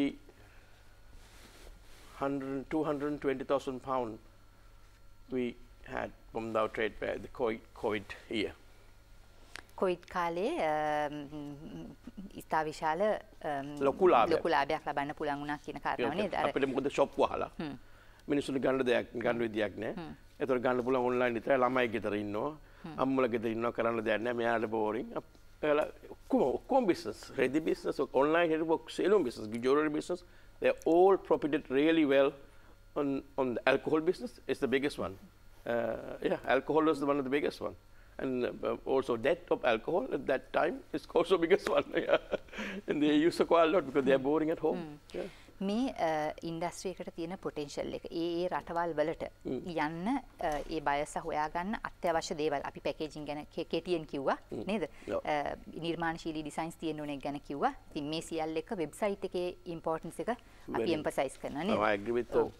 ඒක තමයි. ඔව් මම ආපහු එනවා මේ පැත්තට මේ අපේ වෛද්‍යතුමන්ට වෛද්‍ය උරේෂ් ප්‍රනාන්දු වෛද්‍යතුමන්ගෙන් මම නැවත වතාවක් අදහස් විමසන්නේ. මේ කොන්සෙප්ට් එකක් විදිහට ඔබතුමන් වෛද්‍ය ව්‍යවසායකත්වය කියන එක සඳහන් කරා නේද? අපිට ලෝක වෙළඳපොලේ එස්ටැබ්ලිෂ් කරන්න වෙළඳ නාමයක් තියෙනවා එතන. ශ්‍රී ලංකන් හෙල්ත් කෙයාර්, ශ්‍රී ලංකන් මෙඩිසින් කියන එක නේ. දැනට ඔබේ ව්‍යාපාරයත් එක්ක මේ යන ගමනේ ඔබ ඉන්නේ කොතනද කියලා දැනගන්න කැමතියි. ඇත්තටම හොඳ ප්‍රශ්නයක්. මම ඇත්තටම අපේ සමාගම් සමූහයේ නම රොයල් කෙයා කියන නම තීරණය කරේ ඇත්තටම ජාත්‍යන්තර ගැන හිතලා. අපි දන්නවා සෞඛ්‍ය ශාස්ත්‍රය ගත්තට පස්සේ ඕනම ප්‍රතිකාරයක් මිනිසු කැමති බොහොම සුහදශීලීව කාරුණිකව ඒ සේවාව ලබා ගන්න. ඉතින් අපේ සත්කාරය රාජකීය සත්කාරයක් අපි එන රෝගියාට රජක රෝගේ සලකන්න ඕනේ කියන තේමාව යටතේ තමයි අපි රොයල් කෙයා කියන සන්නාමය හැදුවේ. ඉතින් මේ වෙද්දි කියන්න සන්තෝෂයි අපි බොහොම සුළු කාලයකදී වුණත් අපි ලෝකේ රටවල් ගණනාවක් එක්ක වැඩ කරන්න අපි සමත් වෙලා තියෙනවා. ඒ අතුරින් පළවෙනි එක දේ තමයි අපි දන්නවා සඳමාලි DNA තාක්ෂණය කියලා දෙයක් තියෙනවා. අනාගතයේදී යම් විදියකින් මම හිතනවා DNA තාක්ෂණය ඔස්සේ අපි ඖෂධ නිෂ්පාදනය කරන්න පටන් ගත්තොත් අද මේ අපි භාවිතා කරන ඖෂධ සමහර විට වැඩක් නැති වෙන තත්ත්වයට එන්න පුළුවන්. ඒ කියන්නේ DNA තාක්ෂණය කියන්නේ අපි දන්නවා අපිට වැළඳෙන ලෙඩ රෝග අපේ ජානවල දීවිලා තියෙනවා. අනාගතයේදී අපිට හෘදයාබාධ හැදෙන්න තියෙනවද, දියවැඩියාව හැදෙන්න තියෙනවද, පිළිකා හැදෙන්න තියෙනවද? ඒ හැම දෙයක්ම අපිට පූර්වකථනය කරන්න පුළුවන් අපේ ජාන පරීක්ෂා කළා. ඉතින් මම ගිවිසුම්ගත වෙලා තියෙනවා ලෝකයේ අංක 1 ජාන රසායනාගාරය සමග. ඇත්තට මේක ජර්මනි විද්‍යාඥයෙක් ආරම්භ කරපු වෛද්‍ය රසායනාගාරයක්. ඒක දැන් රටවල් 22ක සාර්ථකව ක්‍රියාත්මක වෙනවා. ඉතින් ඔවුන් ඇත්තටම ජාන පරීක්ෂා කරලා ඔවුන්ගේ ඇත්තටම රෝගීන් මම හිතන්නේ මිලියන 2කට අධික රෝගීන් ප්‍රමාණයක් ඔවුන් දැන් පරීක්ෂා කළා. ඔවුන්ගේ දත්ත ගබඩාව ඉතා විශාලයි. ඉතින් ඔවුන්ගේ නිවැරදිතාවයට හේතුව ඒකයි. ඒ ෆැසිලිටි එක දැන් තියනවද වෛද්‍යතුමනි? පැහැදිලිව අපි දැනට ඒ ප්‍රෙඩික්ෂන් එක දැන් කරන්න ෆැසිලිටි එක තියෙනවා. දැන් පැහැදිලිව කරන්න පුළුවන්. අපි ඒක ලංකාවට හඳුන්වලා ගිය සැප්තැම්බර් මාසයේදී දැන් අපි සාම්පල් අරගෙන කොරියාවට හෝ සිංගප්පූරුවේ තමයි ළඟම රසායනාගාරය තියෙන්නේ. ඒවට යවලා ඔවුන් රිපෝට් එකක් දෙනවා, හොඳ ඩීටේල් රිපෝට් එකක්. ඒක ඇනලයිස් කරන්න අපි පැයක් විතර රෝගියාත් එක්ක කතා කරනවා. ඒ ෆැසිලිටි එක ලංකාවේ තියෙනවා දැන්. පැහැදිලිව. රොයල් කෙයාර් රෝහලෙන් අපි දීපව්‍යාප්තව සාම්පල් ලබාගෙන අදාළ රටට යවලා සති දෙකක් ඇතුළත වාර්තාව ලබා ගන්නවා. එතකොට එහිදී අපි හඳුනාගත්තොත් මේ පුද්ගලයාට අනාගතයේදී මේ වගේ රෝගයක් වැළඳෙන්න තියෙනවා කියලා අපි දැනට ඔවුන්ට ජීවන රටාවේ අවශ්‍ය කරන වෙනස්කම් ගැන පැහැදිලි කරලා දෙනවා. ඒ වගේම තමයි අපිට කොච්චර ඇකියුරසි එකක් එක කියන්න පුළුවන්ද වෛද්‍යතුමනි? ඇකියුරසි ගත්තොත් ජාන 26000ක් අපි පරීක්ෂා කරනවා. ඒ වගේම ලෙඩ රෝග 5000කට අධික ප්‍රමාණයක් අපිට පූර්වකථනය කරන්න පුළුවන්. ඇත්ත දැනට ලෝකයේ තියෙන ලෙඩ රෝග 5000කට අධික ප්‍රමාණයක් පරීක්ෂා කරලා බලනවා. එතකොට එමගින් අපි යම්කිසි අපි දන්නවා ඖෂධ නෙමෙයි සමහර සප්ලිමන්ට්ස් ඒ කියන්නේ පෝෂණ අතිරේක වලින් සමහර ලෙඩ රෝග වළක්වා ගන්න පුළුවන්. ඉතින් අපි ජර්මනියේ කට්ටිය මෙහා ඇවිල්ලා ඔය දේ කියනකොට මේ රටේ ඒගොල්ලෝ කියන සප්ලිමන්ට් සියලුම දේ වගේ මේ රටේ තියෙනවා. ඉතින් අපි දීර්ඝකාලීනව අපේ පරම්පරා ගණනාවක් තිස්සේ අපි මේ දේවල් භාවිතා කරලා තියෙනවා. හොඳ උදාහරණයක් මම නිකන් කියන්න සඳමාලි අපේ රටේ තියෙන මේ දැනුම් සම්භාරය ගැන අපි දන්නවා මේ අපි දන්න ශ්‍රී ලංකාවේ වැඩියෙන්ම පිරිමින් අතර තියෙන බහුලතම පිළිකාව තමයි මුඛ පිළිකාව. ඒක අපේ දකුණු ආසියාව වගේම ඈත පෙරදිග රටවලත් මේ බුලත් පිට කන එකෙන් තමයි මුඛ පිළිකාව ඇති වෙන්නේ කියන එක අපි දැන් හොයාගෙන තියෙනවා. ඉතින් පරීක්ෂණවලදී ඒගොල්ලෝ හොයාගන්න තිබ්බ දේ දැන් බුලත් පිටේ තියෙන සියලුම දේ පිළිකාකාරක කියලා. හැබැයි ශ්‍රී ලංකාවේදී විතරක් බුලත් කොළයෙන් පිළිකා හැදෙන්නේ නැහැ. හේතුව තමයි අපි ලංකාවේ කට්ටිය අර බුලත් කොලේ කෙලවරයි නැට්ටයි කඩලානේ කන්නේ. ඉතින් මොවුන් හොයාගත්ත මේ ළඟදී බුලත් කොලේ පිළිකාකාරක තියෙන්නේ ඔන්න ඔය කෙලවරවල් දෙකේ කියලා. හරි පුදුමයි. හරි පුදුමයි. කවුද මේ කවුරුදු දහස් ගන්න ගණන් කියලා දුන්නේ මේක කඩලා කන්න කියලා. ඒ වගේ ජර්මනිය අතරම කිව්වා ජර්මනියේ ගොඩාක්ම දැන් ට්‍රෙන්ඩ් එක තමයි වෙස්ටර්න් මෙඩිසින් වලට නෙමෙයි අතරම ඉන්ඩිජිනස් හර්බල් ට්‍රීට්මන්ට් වලට තමයි ඒගොල්ලෝ යොමු වෙලා තියෙන්නේ. ඉතින් ලංකාවේ ඒ තියෙන ශාකසාර වලින් හදන්න පුළුවන් දේවල් වලට ඒගොල්ලන්ගේ ඉහළ පිළිගැනීමක් තියෙනවා. ඉතින් ඔවුන් දැන් අපිත් එක්ක කරන්න හදන්නේ ඔවුන්ගේ අර කිව්ව මිලියන 2කට අධික ක්ලයන්ට්ලට ලංකා හදන්න අවශ්‍ය කරන පෝෂණ අතිරික ශ්‍රී ලංකාවේ නිෂ්පාදනය කිරීමේ කාර්යයක් ඉදිරියේදී ආරම්භ කරන්න ඉඩ තියෙනවා. ඉතින් ඒ වගේම තමයි කියන සන්තෝෂයි අපි ලෝකල් ක්‍රවුඩ් එකට මේ වෙද්දී රොයල් කෙයාර් සෞඛ්‍ය නගර ව්‍යාපෘතිය කියලා එකක් දැන් පටන් ගන්න තියෙනවා. ඒක ඇත්ත රුපියල් බිලියන 1.5ක ආයෝජනයක්. ඉතින් මේ විදිහ රුපියල් බිලියනයකට අධික මම හිතන්නේ වැඩ කටයුතු අවසන් වෙලා තියෙනවා. ඉදිරියේදී ඒක ඒ කියන්නේ අංග සම්පූර්ණ රෝහලක්, ඒ වගේම තමයි කාය වර්ධන මධ්‍යස්ථාන, ඒ වගේම දේශීය වෛද්‍ය ප්‍රතිකාර, ආයුර්වේද වෛද්‍ය ප්‍රතිකාර, හෝමියෝපති වෛද්‍ය ප්‍රතිකාර, ඒ සියලු දේ. ඒ වගේම තමයි අපි දන්නවා ආහාර අපිට ඖෂධයක් විදිහට පාවිච්චි කරන්න පුළුවන්. අපේ රටේ සාම්ප්‍රදායික ආහාර වේලක් ගත්තොත් ඒ බත් එකක තියෙන ගොඩාක් දේවල් ඇත්තටම ඖෂධ තමයි.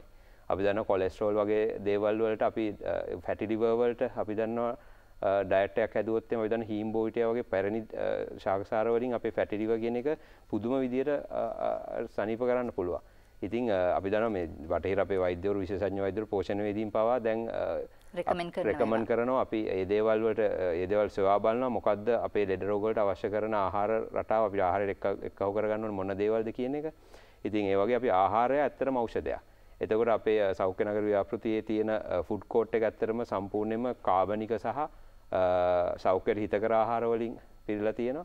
එතකොට ඒ වගේම තමයි ඕගනික් ෆුඩ් ස්ටෝල්ස්, ඒ වගේ සියලු දේ, ඒ වගේම තමයි ආධ්‍යාත්මීය අපි දන්නවා ස්පිරිචුවල් හීලින් කියලා දෙයක් තියෙනවා. අපි දන්නවා අපේ ලෙඩ රෝග වලට සමහර වෙලාවට ප්‍රතිකාරය තමයි අපේ හිත පිරිසිදු කරගත්තොත්. ඉතින් වගේ ගොඩක් දේවල් එක්ක අපි සෞඛ්‍ය නගර ව්‍යාපෘතියක් මේ වෙද්දී ආරම්භ කරලා තියෙනවා. ඉතින් ඒ වගේම තමයි අනාගතයේදී අපි ශ්‍රී ලංකන් මෙඩිකල් විලේජ් කියන දෙයක් සංකල්පයක් අපි ඉදිරියේදී හඳුන්වා දෙන්න නියමිතයි. ඒ කියන්නේ අපි දන්නවා අපේ ප්‍රොඩක්ට්ස්, ඒ කියන්නේ අපේ ඖෂධ පිටරටට එක්ස්පෝර්ට් කරනවා වගේම ඊට වඩා ගොඩාක්ම ලාභදායී, ගොඩාක්ම විදේශීය හොයන්න පුළුවන් දෙයක් තමයි රෝගීන්ව මේ රටට ගෙන්වා ගැනීම.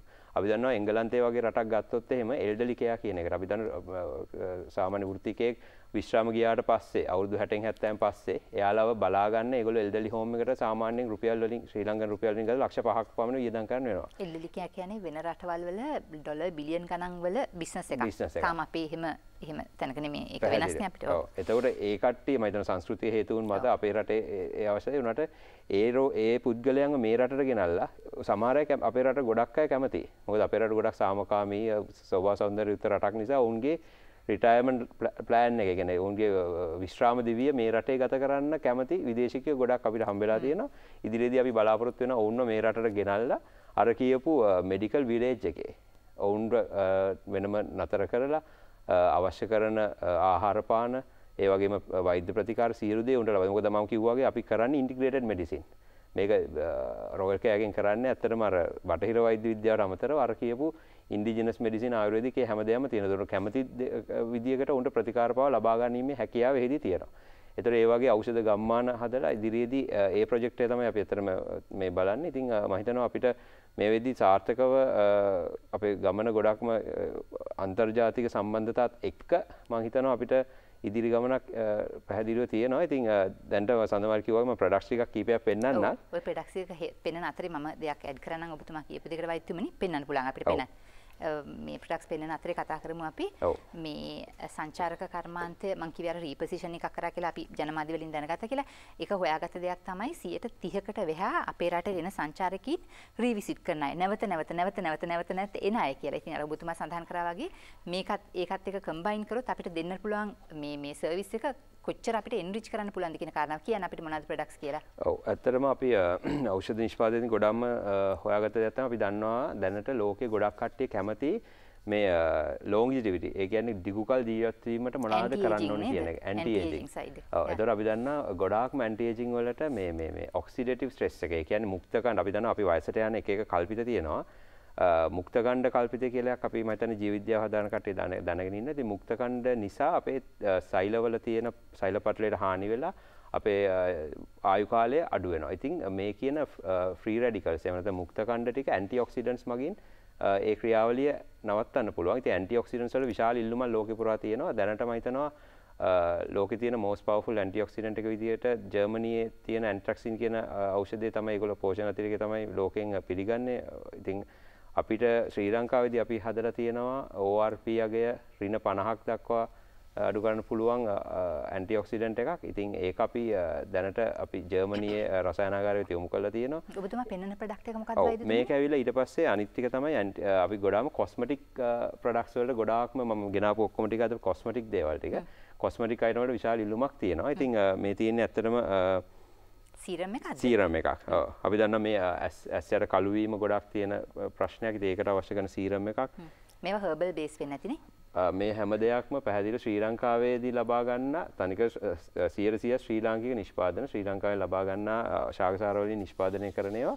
ඒ වගේ තමයි කාබනික කිසිම රසායන පොහොරක් භාවිත නොකර නිෂ්පාදනය කරන දේවල්. එතකොට මේ තියෙන්නේ අපි දන්නවා ෆේස් වොෂ් එකක් සහ කුරුලෑ වලට කුරුලෑ සහිත සමකට අපිට නිර්දේශ කරන්න පුළුවන් ප්‍රතිකාර. ඒ වගේ අපි දන්නවා ගොඩාක් ප්‍රශ්නයක් තමයි අපේ තියෙන දැන් මොනවාද මේ ගොඩාම අපේ බිසි ලයිෆ් ස්ටයිල් එක නිසා ඒ කියන්නේ ගොඩාම කාර්යබහුල ජීවන රටාව නිසා මානසික ආතතිය නිසා අපි දන්නවා අපේ ගොඩක් කට්ටියට තියෙන ප්‍රශ්නයක් තමයි හිසකෙස් ගැලවී යාම. අකලට හිසකෙස් පැසීම, හිසකෙස් ගැලවී යාම වැනි ප්‍රශ්න. ඉතින් ඒවට අපි භාවිතා කරලා ඉතාම සුළු කාලයකින් ප්‍රතිඵල ලබා ගන්න පුළුවන් ෂැම්පෝ වර්ග. ඒ වගේම තමයි වෛද්‍යතුමනි මේවා ඩිවෙලොප් කරන්නේ නැත්නම් එක්ස්පෝර්ට් මාකට් එක බලාගෙන වෙන්නේ පැහැදිලි එක්ස්පෝර්ට් මාකට් එක පැකේජින් හින්දා. පැකේජින් හින්දා. ඇත්තටම අපි දැනට රටවල් 7කට වගේ ප්‍රමාණයකට ඒ කියන්නේ විශාල ප්‍රමාණ වලින් නෙමෙයි සුළු ප්‍රමාණ වලින් රටවල් 7කට වැනි ප්‍රමාණවලට යවනවා. ඉතින් අර කිව්වා වගේ මෙදි සාධාරණ වෙච්ච අනිත් දේ තමයි මේ තියෙන්නේ ඒ වගේ ෆේස් වොෂ් එකක් ඇත්තටම දැන් රටවල් 7කට වගේ එක්ස්පෝර්ට් කරනවා කියවනේ. එක්ස්පෝර්ට් කරනවා සුළු ප්‍රමාණ වලින්. ඉතින් අපිට තිබ්බ චැලෙන්ජ් එකක් තමයි ඇත්තටම සමහර රටවලින් සංවර්ධිත රටක නිෂ්පාදනය කරපු ඖෂධ වලට යම් පිළිගැනීමක් තියෙන අවස්ථා අපිට හම්බෙලා තියෙනවා. ඒතර මේ වෙද්දී අපි ඇත්තටම එංගලන්තයේ ඉන්න මගේ මිත්‍ර වෛද්‍යවරයෙක් එක්ක සාකච්ඡා කරලා තියෙනවා අපේ ප්ලාන්ට් එකේ කියන්නේ අපේ අමුද්‍රව්‍ය මෙහෙන් එංගලන්තයට ඇවලා එහෙ ප්ලාන්ට් එකක නිෂ්පාදනය කරලා made in UK කියලා අපේ බ්‍රෑන්ඩ් එක රීබ්‍රෑන්ඩ් කරලා විදේශ වෙළඳපොළ ඉදිරිපත් කරන. ඉතින් ඇත්තටම මම හිතනවා ඊට වඩා ගොඩක් පහසුයි අපිට මේ රටේදී අපිට නිෂ්පාදනය කරන්න තිබුණා. මම දැන් නිෂ්පාදන පිරිය ගොඩක් අඩු වෙනවා. ඉතින් ඒ වගේ අපි අර කිව්වා වගේ අපි මේ කිසිම දෙයක් අර්බුදයක් කියලා හිතන්නේ නැතුව අපි හැමතිස්සෙම අභියෝගයක් කියලා හිතලා ඒ අභියෝගයට කොහොමද මුහුණ දෙන්නේ කියලා අපි හැමතිස්සෙම හිතනවා. සුති වෛද්‍යතුමනි අපිට වටින අදහස් ගොඩක් ලොකු හීනයක් දකිනවා. අපි සුබ පතනවා. අපි තව දවසක හම්බෙනකොට ওই රටවල් හතට වඩා විශාල ගානකට ගිහිල්ලා තියෙයි සහ ලංකාවේ වෙළඳ නාමය මේ සිලොන් කියන බ්‍රෑන්ඩ් නේම් එක අපිට මීට වඩා හොඳට එස්ටැබ්ලිෂ් කරගන්න ඔය හරහා පුළුවන් වෙයි කියලා විශ්වාස කරනවා සුබ පතනවා. රාජා ජුවෙලර්ස් අධ්‍යක්ෂිකා රන්මිනි එළියපුර මෙනවියටයි අපි ආපහු එන්නේ. මම ඔබතුමීගෙන් ඇහුවොත් මේ ගෝල්ඩ් ප්‍රෙෂස් ස්ටෝන්ස් මේ කියන ශේෂ්ත්‍රයට අදාළව ව්‍යාපාරයක් විදියට ශේෂ්ත්‍රයක් විදියට මුණ දෙන අභියෝග සහ ඒ අභියෝග ජය ගන්නට සහ එක්ස්පෝර්ට් මාකට්ස් හොයා ගන්නට තානාපති කාර්යාල වලින් බලාපොරොත්තු වෙන්න පුළුවන් සහයෝගය ගැන මම මේ දෙක කම්බයින් කරලා අහන්නේ වෙලාව යන්නේ. දැනට 6,50,000ක් විතර මෙම ශේෂ්ත්‍රයේ නියැලෙනවා. අපි ජෙම්මන් ජෝරි ගත්තොත් සඳමාලි මීට අවුරුදු දහස් ගණනක් තිස්සේ අපේ රජවරු ගත්තත් ලෝකේ පුරාවටම ඊටාම ගෞරවයට පාත්‍ර වෙච්ච ශේෂ්ත්‍රයක් තමයි මැණික් හා ස්වර්ණාභරණ කියන්නේ. ඒ වගේම ශ්‍රී ලංකාව ගත්තොත් පාරම්පරික නිර්මාණකරුවන් තමයි ගොඩක් සිටින්නේ. පරම්පරාවට රැගෙන ආපු ශිල්පයක් මේක. එතකොට මේ ඒකම යුනික් දෙයක් නේද? ඒකම තමයි යුනික්ම දේ. මොකද අපි පිටරට දැක්කේ දැන් අපි පිටරට සමග සාකච්ඡා කරද්දී පිටරට අපිට එන ටුවරිස්ට්ලා ලංකාවට එනකොට අපේ ආභරණ දක්කිද්දි දෝන් දැක්කේ මේක වෙන රටවල් වලට ඉතාමත්ම වෙනස් විදිහේ නිර්මාණ තියෙන්නේ. අපි අපේ රීජන් එක ගත්තත් දැන් අපිට රීජන් එක කිව්වොත් ඉන්දියා ඉන්නවා බංග්ලාදේශ් පාකිස්තාන් ගත්තත් අපේ ඩිසයින්ස් හරි වෙනස්. අපි ෆියුෂන් ඩිසයින්ස් වලට යන්නේ. කියන්නේ අපේ ආරෙත් එක්කම අපි ලෝකයේත් එක්ක ඉස්සරහට යන ශේෂ්ත්‍රයක් තමයි ශ්‍රී ලංකාවේ තියෙන ස්වර්ණාභරණ ශේෂ්ත්‍රය. අපිට ආවේනික ඩිසයින්ස් එක නේද? අපිට ආවේනික ඩිසයින්ස්. ඒ වගේම මැණික් කර්මාන්තය ගත්තොත් 70%ක් පමණ අපේ භූමියේ තියෙනවා මැණික්. අපි 20%ක් පමණ තමයි භාවිතා කරන්නේ. එතකොට ලංකාව ලෝකයේ ප්‍රමුඛ පෙළේ කියන්නේ top 5 අතර ඉන්නවා gem bearing countries වල.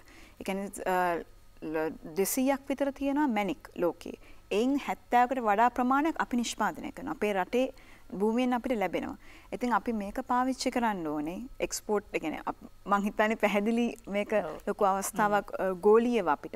ඒ වගේම අපේ ස්වර්ණාභරණ 6,50,000ක් ඉන්නවා කියන්නේ අපේ මැණික් හා ස්වර්ණාභරණ ශේෂ්ත්‍රයේ ලොකු අපිට ශ්‍රමයක් තියෙනවා. ඔවුන්වත් රැකගෙන ඉදිරියට යන්න අපිට ලොකු අවස්ථාවක් තියෙනවා. ඒ වගේම අපි අභියෝග අපේ ශක්තියින් තමයි මේ අපි කතා කරේ. එතකොට අපි ගත්තොත් අපේ දුර්වලතා වලදී නමුත් අපි මෙතන සඳහන් කරනවා මැණික් හා ස්වර්ණාභරණ අධිකාරියක් තියෙනවා අපිට. ඔවුන් විශාල ශක්තියක් වෙන හැම අතකින්ම අපිට ඕන වෙලාවකදී සහයෝගය දක්වන්න. එතකොට ඔවුන්ට දිරිගැන්වීමක් ලබා දෙන්න ඕනේ. මොකද මැණිකාස් වන්නාභන අධිකාරියේ තව මොකද මේක දීප ව්‍යාප්ත ශේෂ්ත්‍රයක්. ඒතර ගොඩක් තියෙන්නේ කොළඹින් පිට. ඒතර ඔවුන්ට සම්බන්ධ වෙන්න කොළඹින් පිටත් ශාඛා පවතින්න ඕනේ. දැන් මම දන්න විදිහට ගාල්ල රත්නපුර ඒ වගේ තියෙනවා. නමුත් ඒවට දිරිගැන්වීමක් ලබා දෙන්න ඕනේ ඉක්මනින් අපේ වැඩ කටයුතු කරගෙන යන්න. ඒ වගේම එම තව ශාඛා තිබ්බම මැණිකාස් වන්නාභන අධිකාරියට අපිට ඉක්මනින් වැඩ ටික කරගන්න පුළුවන්. ඒ වගේම එක්ස්පෝර්ට් එකට මම හිතන්නේ ඒක ඉතාම වැදගත්. නැත්නම් හැමෝම කොළඹ හරි ගාල්ල හරි රත්නපුරට හරි යන්න ඕනේ ඒ වැඩ කරන්න. ඉතින් කාලයක් යනවා. එතකොට ඒ වගේම තමයි අපි ගත්තොත් ටෙක්නොලොජි එකට. ටෙක්නොලොජි එක හරිම ලිමිටඩ් අපිට තියෙන අපේ ශාස්ත්‍රයට. අපි සොයාගෙන යන්න ඕනේ, අපි ගේන්න ඕනේ. ඒ කියන්නේ අපිට අලුත් ටෙක්නොලොජි ලෝකේ හැමදාම, ඒ කියන්නේ හැම අවුරුද්දෙම අලුත් එකක් එනවා. නමුත් අපි ඒකට අපිම සොයාගෙන යන්න ඕනේ. හරි අඩුයි අර අපිව සොයාගෙන එන. ඒ කියන්නේ අපිට මේ කලුතෙන් තියෙනවා, මේ කලුතෙන් තියෙනවා කියලා හරිම කෙටි, කියන්නේ හරිම කලාතුරකින් තමයි අපිට ඒ knowledge එක, ඒ information එන්නේ.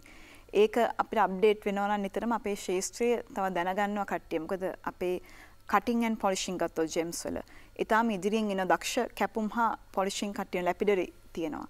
නමුත් දැන් තායිලන්තය හා ඉන්දියාව නැගීගෙන යන ලැපිඩරි අංශයෙන්. තායිලන්තයේ සඳහන් කරින්ද මතක් වුණේ කාර්මික සංවර්ධන මණ්ඩල සභාපතිතුමා ගිය සතියේ සඳහන් කරා මේ ලෝකේ පිළිගැනීමක් තියෙනවා ලෝකේ හොඳම මැණික් තියෙන ලංකාවේ හැබැයි ගන්න යන්න ඕනේ තායිලන්තේ. ඒක ඇත්ත. ගන්න යන්න ඕනේ තායිලන්තේ. මොකද අපිට මිස් වෙච්ච තැනක් තියෙනවා ශාස්ත්‍රයක් විදියට. මොකද අපේ ගෙවුඩ කියලා අපි හඳුනනවා අපි ඉස්සර විසික් කරනවා ගල් මීට අවුරුදු දශක ගණනාවකට පෙර. තායිලන්තෙන් ඇවිල්ලා පොඩි රුපියල් ගණන් වලට ගෝණි පිටින් අරන් ගියා අපේ ගල්. එතකොට අපි hina වුණා අපි විසික් කරන ගල් අරන් යනවා කියලා. ඕන් කරේ හීට් පස්සේ තමයි අපි බැලුවේ ඇයි මේ සල්ලි දීලා ඇයි මේ ගෝණි ගණන් අපි විසික් කරන ගල් තායිලන්ත වලින් අරන් යන්නේ කියලා. එතකොට අපි හොයලා බලනකොට තමයි අපි දැනගත්තේ හීට් ට්‍රීට්මන්ට් සිස්ටම් එකක් තායිලන්තෙන් හොයාගෙන තියෙනවා. අපේ ගල් අඩුවට අරන් ගිහලා ගල් හීට් කරලා කට් කරලා ඕන් විශාල විදේශ විනිමයක් උපයනවා. අපේ ගල් වලින්. ඊට තමයි අපි දඩි බිඩි ගාලා සුනේ අපිත් අපේ ලැපිඩරි එකට. එතකොට තායිලන්තය කියන්නේ ඊටාම ඉදිරියෙන් ඉන්න රටක්. නමුත් අපි ළඟ ලොකු ගල් ප්‍රමාණයක් තියෙනවා. එතකොට අපි ලැපිඩරි අපේ තව දියුණු කරන්න ඕනේ. අපි ශ්‍රමකෙන් දිරිගන්වලා ඒ වගේම තරුණ පරම්පරාව හරි අඩුයි මේ ශාස්ත්‍රය ගැන දන්නේ නැහැ. හිතන්නේ අර ගල් හැමෝටම ඕන ජෙමොලොජිස්ට් කෙනෙක් වෙලා ගල් විකුණන්න. නමුත් දන්නේ නැහැ ලැපිඩරි කියලා දෙයක් තියෙනවා. ඒකෙන් ලොකු ඉල්ලුමක් තියෙනවා, ලොකු ඔපචුනිටිස් තියෙනවා. ඒ වගේ තැන් මම හිතන්නේ පාසල් අවදී ඉඳලම ටච් වෙන්න ඕනේ ඒරියාස් තියෙනවා. අපේ සෙක්ටර්ස් තියෙනවා. නැත්නම් අපි දන්නේ කො දොස්තර වෙන්න, ඇකවුන්ටන්ට් වෙන්න. ඊට අමතරව ඉන්ඩස්ට්‍රි පැත්තට අපි අපේ දරුවන පාසල් අවදී ඉඳලා යොමු කරන්න ඕනේ. ඒක නම් මම හිතන්නේ දැනටම කරගෙන යන්න. ඔව්. මේ පාසල් ව්‍යවසායකත්ව කව පිහිටවමින් යනවා. පාසල් සහ සරසවි කියන මේ කැටගරිස් දෙකම ටච් වෙමින් යනවා. ඒක ලොකු දෙයක්. මට තව සඳහනක් කරන්න මේ එම්බසිස් වලින් අපිට බලාපොරොත්තු වෙන පුළුවන් සහාය ගැන. එම්බසිස් වලින් ඇත්තටම අපි අද වියට්නාමය ගැන කතා කරන නිසා වියට්නාමයේ අපිට තියෙන ලොකු බාධකයක් තමයි භාෂාව. මොකද උන්ට අපිට වියට්නාම් භාෂාවත් බෑ උන්ට තාම ඉංග්‍රීසිත් අඩුයි වියට්නාමේ භාවිතා වෙනවා. ඒ හින්දා ඒ වගේම ඒක අපි දන්න සෝෂලිස්ට් කන්ට්‍රි එකක්. ඒ හින්දා ලොකු ප්‍රෝටෝකෝල්ස් තියෙනවා වියට්නාමෙට. මම මගේ අත්දැකීමෙන් පොඩි දෙයක් කිව්වොත් අපිත් වියට්නාමයේ සමග ගනුදෙනු කිරීමට සාකච්ඡා පවත්වමින් යනවා. එතනදී මොකද රාජ්‍ය පරිපාලනයට ගොඩක් ව්‍යාපාර රාජ්‍ය පරිපාලනය යටතේ සමහර ව්‍යාපාර තියෙනවා මොනොපොලිස් කරගෙන යනවා ජෙම් ඇන්ඩ් ජුවලරි ගත්තත්. එතනදී ඔවුන්ට අපේ රටකට එන්නට හෝ ව්‍යාපාර කටයුතු කරන් යන්න රාජ්‍ය මැදිහත් වීමක් අවශ්‍යයි. මොකද අපි ප්‍රයිවට් සෙක්ටර් එකේ ඉන්නේ. එතකොට ඔවුන්ට ඩිරෙක්ට්ලි අපිට එන්න බෑ. එතකොට අපිට ලොකු වටරවුමක් යන්න ඕනේ වියට්නාමේ හම්බෙන්නේ. ඒ කියන්නේ අපේ කම්පැනි ප්‍රොෆයිල් එකක් උනත් ෆොරින් මිනිස්ට්‍රි එකෙන් සර්ටිෆයි වෙලා එම්බසි එකෙන් සර්ටිෆයි වෙලා තමයි ඒ ආයතනයට යන්න ඕනේ. මොකද ඒ සර්ටිෆිකේෂන් එක නැතුව දැන් අපි පෞද්ගලිකව වෙන රටවල සමග කරනවා නම් අපිට ඩිරෙක්ට් අපේ ආයතනෙන් අරින්න පුළුවන්. නමුත් ඒක වියට්නාමයත් එක්ක යද්දි ඒ යම් බාධා තියෙනවා. එතකොට සමහර අපි ලොකු ඇත්තරම ලොකු රුකුලක් වෙනවා ඉකොනොමික් ඩිවිෂන් එක අපේ ඒ වගේම අපේ ෆොරින් මිනිස්ට්‍රි එක ලොකු සහයෝගයක් දක්වනවා. ඒ වගේම වියට්නාම් එම්බසි එකේ මිස් කිෂානියව මතක් කරනවා ලොකු සහයෝගයක් දැක්වුවා අපිට. එතකොට නමුත් සමහර දේවල් ප්‍රෝටෝකෝල්ස් අපේ ෆොරින් මිනිස්ට්‍රි එකත් දැනුවත් නැහැ. ඒ කියන්නේ අපිට එහෙම ඇවිල්ලා නැහැ. ඒතර ඒ තැන්වලදී ඔවුනුත් අපහසුතාවයටපත් වෙනවා අපිත් අපහසුතාවයටපත් වෙනවා. මොකද අපි දෙගොල්ලොම දන්නේ නැහැ ඔවුන් ඉල්ලන දේවල්. ඒ හින්දා අපි ඒ ගැන පොඩි අපේ එම්බසි එකට පුළුවන් නම් වියට්නාමයේ තියෙන ඒ ආයතනවල තියෙන ප්‍රෝටෝකෝල්ස් විශේෂයෙන් ගත ලොකු මොනොපොලිස් ගෙනියන්නේ රජයේම තියෙන ආයතන. ඉතින් ඒ වගේ ආයතනත් සමග ගනුදෙනු කරනවා නම් අපිට ඇත්තටම පහසුයි ආරක්ෂාවකුත් තියෙනවා. මොකද රජයේ මැදිහත් වීමක් එතෙන්දී තියෙන නිසා. එතකොට මේ පැත්තෙන් අපිට ඒ සහයෝගය ලැබෙනවා නම් අපේ ෆොරින් මිනිස්ට්‍රි වලටත් ඒ දැනුම එනවා ඉන්ෆර්මේෂන් එනවා මේ ප්‍රොටෝකෝල්ස් තමයි අපි ෆලෝ කරන්න ඕනේ මේ දේවල් වලට වියට්නාමයේ කියලා. මම හිතන්නේ ඒක ඉතාමත් වැදගත් වියට්නාම එම්බසි එකෙන් අපිට ඒ සහයෝගය. ඔව් කෙටියෙන් සඳහන් කරේ අපේ රටේ තත්ත්වය දියුණු වෙන්න මොනවද තියෙන බාධක අවධානය යොමු කරන්න ඕනේ ඒරියාස් මොනවද ටෙක්නොලොජි අප්ඩේට් වීම ඒ වගේ දේවල් ගැන. ඉතින් ස්තුතිවන්ත වෙනවා රන්මිනි එළියපුර රාජා ජුවෙලර්ස් අධ්‍යක්ෂකතුමියට අපිත් එක්ක අදහස් දැක්වට. කනික් ශ්‍රී ලංකා දෙවන සාකච්ඡා වටයයි අවසන් කරන්නේ කෙටි විරාමයක් ගන්නවා. Connect Sri Lanka.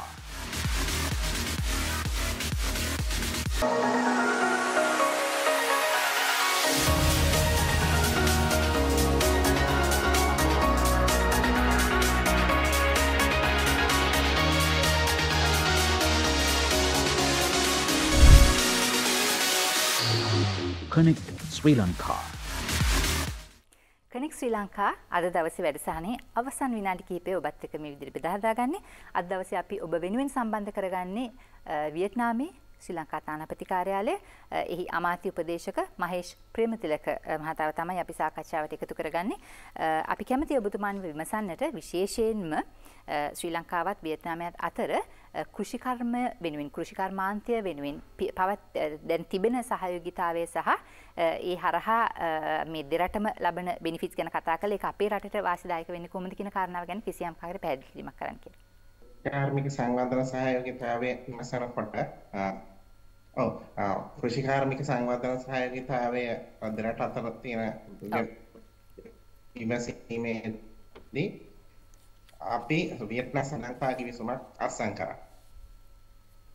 එතකොට මෙම වසරේදී මෙම 2024-2026 වාර්ෂික සඳහා වූ කෘෂි කාර්මික සංවර්ධන සහයෝගීතාව පිළිබඳ වැඩසැලැස්ම පෙබරවාරි මාසයේදී අත්සන් කරනු ලැබුවා. කෘෂිකාර්මික වියට්නාමයේ කෘෂිකාර්මික ඇමති ලේමින් හොන් මැතිතුමා ශ්‍රී ලංකාවට පෙබරවාරි 18 වෙනිදා පැමිණියා. මේ අවස්ථාවේදී ඔහු විසින් මෙම කෘෂිකාර්මික ගිවිසුම දෙරට අතර අත්සන් කරනු ලැබුවා. මේකේ විශේෂ අරමුණ තමයි කෘෂිකාර්මික නවීකරණය සඳහා වියට්නාමයේ කෘෂිකාර්මික තාක්ෂණික සහයෝගීතාවය ලබා ගැනීමට මෙම ගිවිසුමේතාව හිමි වෙනවා. විශේෂයෙන් කෘෂිකාර්මික වගාවන් වල ඩිජිටල් සඳහා ඩිජිටල් තාක්ෂණය විශේෂයෙන් පලිබෝධ මර්ධනය සඳහා ඩිජිටල් තාක්ෂණය ලබා ගැනීමට මේ අවස්ථාවේ මෙම ගිවිසුමේ යටතේ අවස්ථාව සැලසෙනවා. ඒ වගේම කාබනික පොහොර භාවිතය සම්බන්ධ වියට්නාම අධ්‍යක්ෂින් ලබා ගැනීමට විශේෂයෙන්ම අද වියට්නාමයේ ඉන්ධන කාර්යක්ෂමතාවය අතින් ඉහළ කෘෂිකාර්මික උපකරණ නැත්නම් කෘෂිකාර්මික යන්ත්‍රෝපකරණ නිෂ්පාදනයේ පුරෝගාමී තැනක සිටිනවා. ඔවුන්ගේ මෙම තාක්ෂණය සහ මේ උපකරණ ලංකාව වෙත ලබා ගැනීමටත් මෙම ගිවිසුම තුළින් අවස්ථාව සැලසෙනවා. ඒකම වියට්නාමයේ තිරසාර සංවර්ධනය සහ කෘෂිකර්මය කියන සංකල්ප දෙකම සංකලනය වෙච්ච උපාය මාර්ග පාවිච්චි කරන ඔවුන්ගේ කෘෂිකාර්මික සංවර්ධනය සඳහා මේ සඳහා කෘෂිකර්මෙන් ආදර්ශ ලබා ගැනීමට ලංකාවට අවස්ථාව සැලසෙනවා මේ යටතේ. මේවා තමයි මෑත කාලීන කෘෂිකාර්මික ක්ෂේත්‍රයේ වෙච්ච වර්ධන. බොහොම ස්තුතියි අමාත්‍ය උපදේශක මහේෂ් ප්‍රේමතිලක මහත්මයාට අපි ස්තුතිවන්ත වෙනවා. කෘෂි කාර්මික සංවර්ධනය දෙරට අතර මෑත කාලිනව සිද්ධ වෙච්ච දේවල් වල වැදගත් සිදුවීම් තමයි එතුමන් අපිට කිව්වේ. අපි අවසාන වශයෙන් යමු වෙන්නේ අමාත්‍ය වාණිජ කිෂානි වික්‍රමසිංහ මහත්මියට. අපි කැමති ඔබතුමීගෙන් දැනගන්නට සැකෙවින් ශ්‍රී ලංකාවේ ඉඳලා වියට්නාම් වලට අපනයනය කරන කෙනෙක්ට අපනයනය කරන බලාපොරොත්තු වෙන කෙනෙක්ට ඒ අපනයනය කරනකොට අනුගමනය කළ යුතු ක්‍රියාපටිපාටිය කොහොමද, අවශ්‍ය වෙන ප්‍රමිතීන් කොහොමද, ඇසුරුම් කරණය ලේබල් කරණය සම්බන්ධයෙන් සැලකී අවධානය යොමු කරන්න ඕනේ මොන වගේ කරුණු ගැනද කියලා සෙක්කිවින්. සුදී සඳමාලි වියට්නාමයට භාණ්ඩයක් අපනයනය කරනකොට පළමුවෙන්ම භාණ්ඩ කාණ්ඩය තීරණය කරන්න ඕනේ. category of goods. භාණ්ඩ කාණ්ඩ වර්ග 3ක් තියෙනවා. එකක් තමයි ආනයනයේ තහනම් බෑන් goods. එතකොට දෙවන වර්ගය තමයි විශේෂිත පරීක්ෂණ බලපත්‍ර වලට යටත් භාණ්ඩ. goods subject to specialized inspection permits. මෙම භාණ්ඩ වර්ග දෙකක් තියෙනවා. එකක් තමයි ෆයිටෝසැනිටරි සහ සැනිටරි ඉන්ස්පෙක්ෂන්ස් වලට යටත් වෙන භාණ්ඩ, එළවලු, පළතුරු, මස්, ජලජීවි නිෂ්පාදන වගේ දේවල්. සහ දෙවැනි කාණ්ඩය තමයි ටෙක්නිකල් ස්ටෑන්ඩඩ්ස් ඉන්ස්පෙක්ෂන්ස් වලට යටත් වෙන තාක්ෂණික සම්මත පරීක්ෂාවන්ට යටත් වෙන භාණ්ඩ. ඉලෙක්ට්‍රොනික උපකරණ, යන්ත්‍රෝපකරණ, මෝටර් රථ, වාහන වැනි දේවල්. මේ යටතේ වියට්නාමයේ තාක්ෂණික ප්‍රමිතීන්, ඒ කියන්නේ technical standards, labelling standards, safety, පාරිසරික ආරක්ෂාව වැනි ප්‍රමිතීන්ට අනුකූල වෙන්න ඕන භාණ්ඩයක් වියට්නාමයට අපනයනය කරනකොට.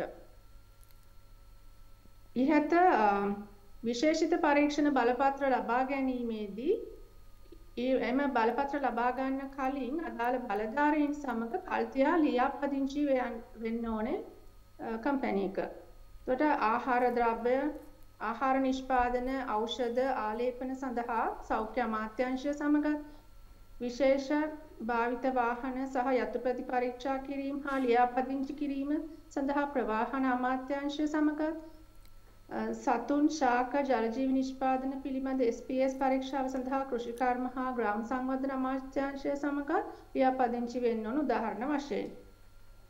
තුන්වෙනි භාණ්ඩ කණ්ඩායම තමයි ආනයන බලපත්‍රයක් අවශ්‍ය භාණ්ඩ හෝ නියම කර ඇති කොන්දේසි සපුරාළු භාණ්ඩ.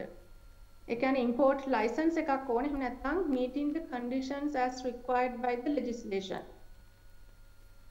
ආනයන බලපත්‍ර ලියාපදිංචි කිරීම හෝ අයදුම් කිරීම පුද්ගලයන්ට ඍජුවම ආනයනය කරන්න බෑ. ලියාපදිංචි කිරීම සඳහා නීතිමය ව්‍යාපාරික ආයතනයක් වෙන්න ඕනේ. registered business establishment එකක්. legal entity with a registered business establishment.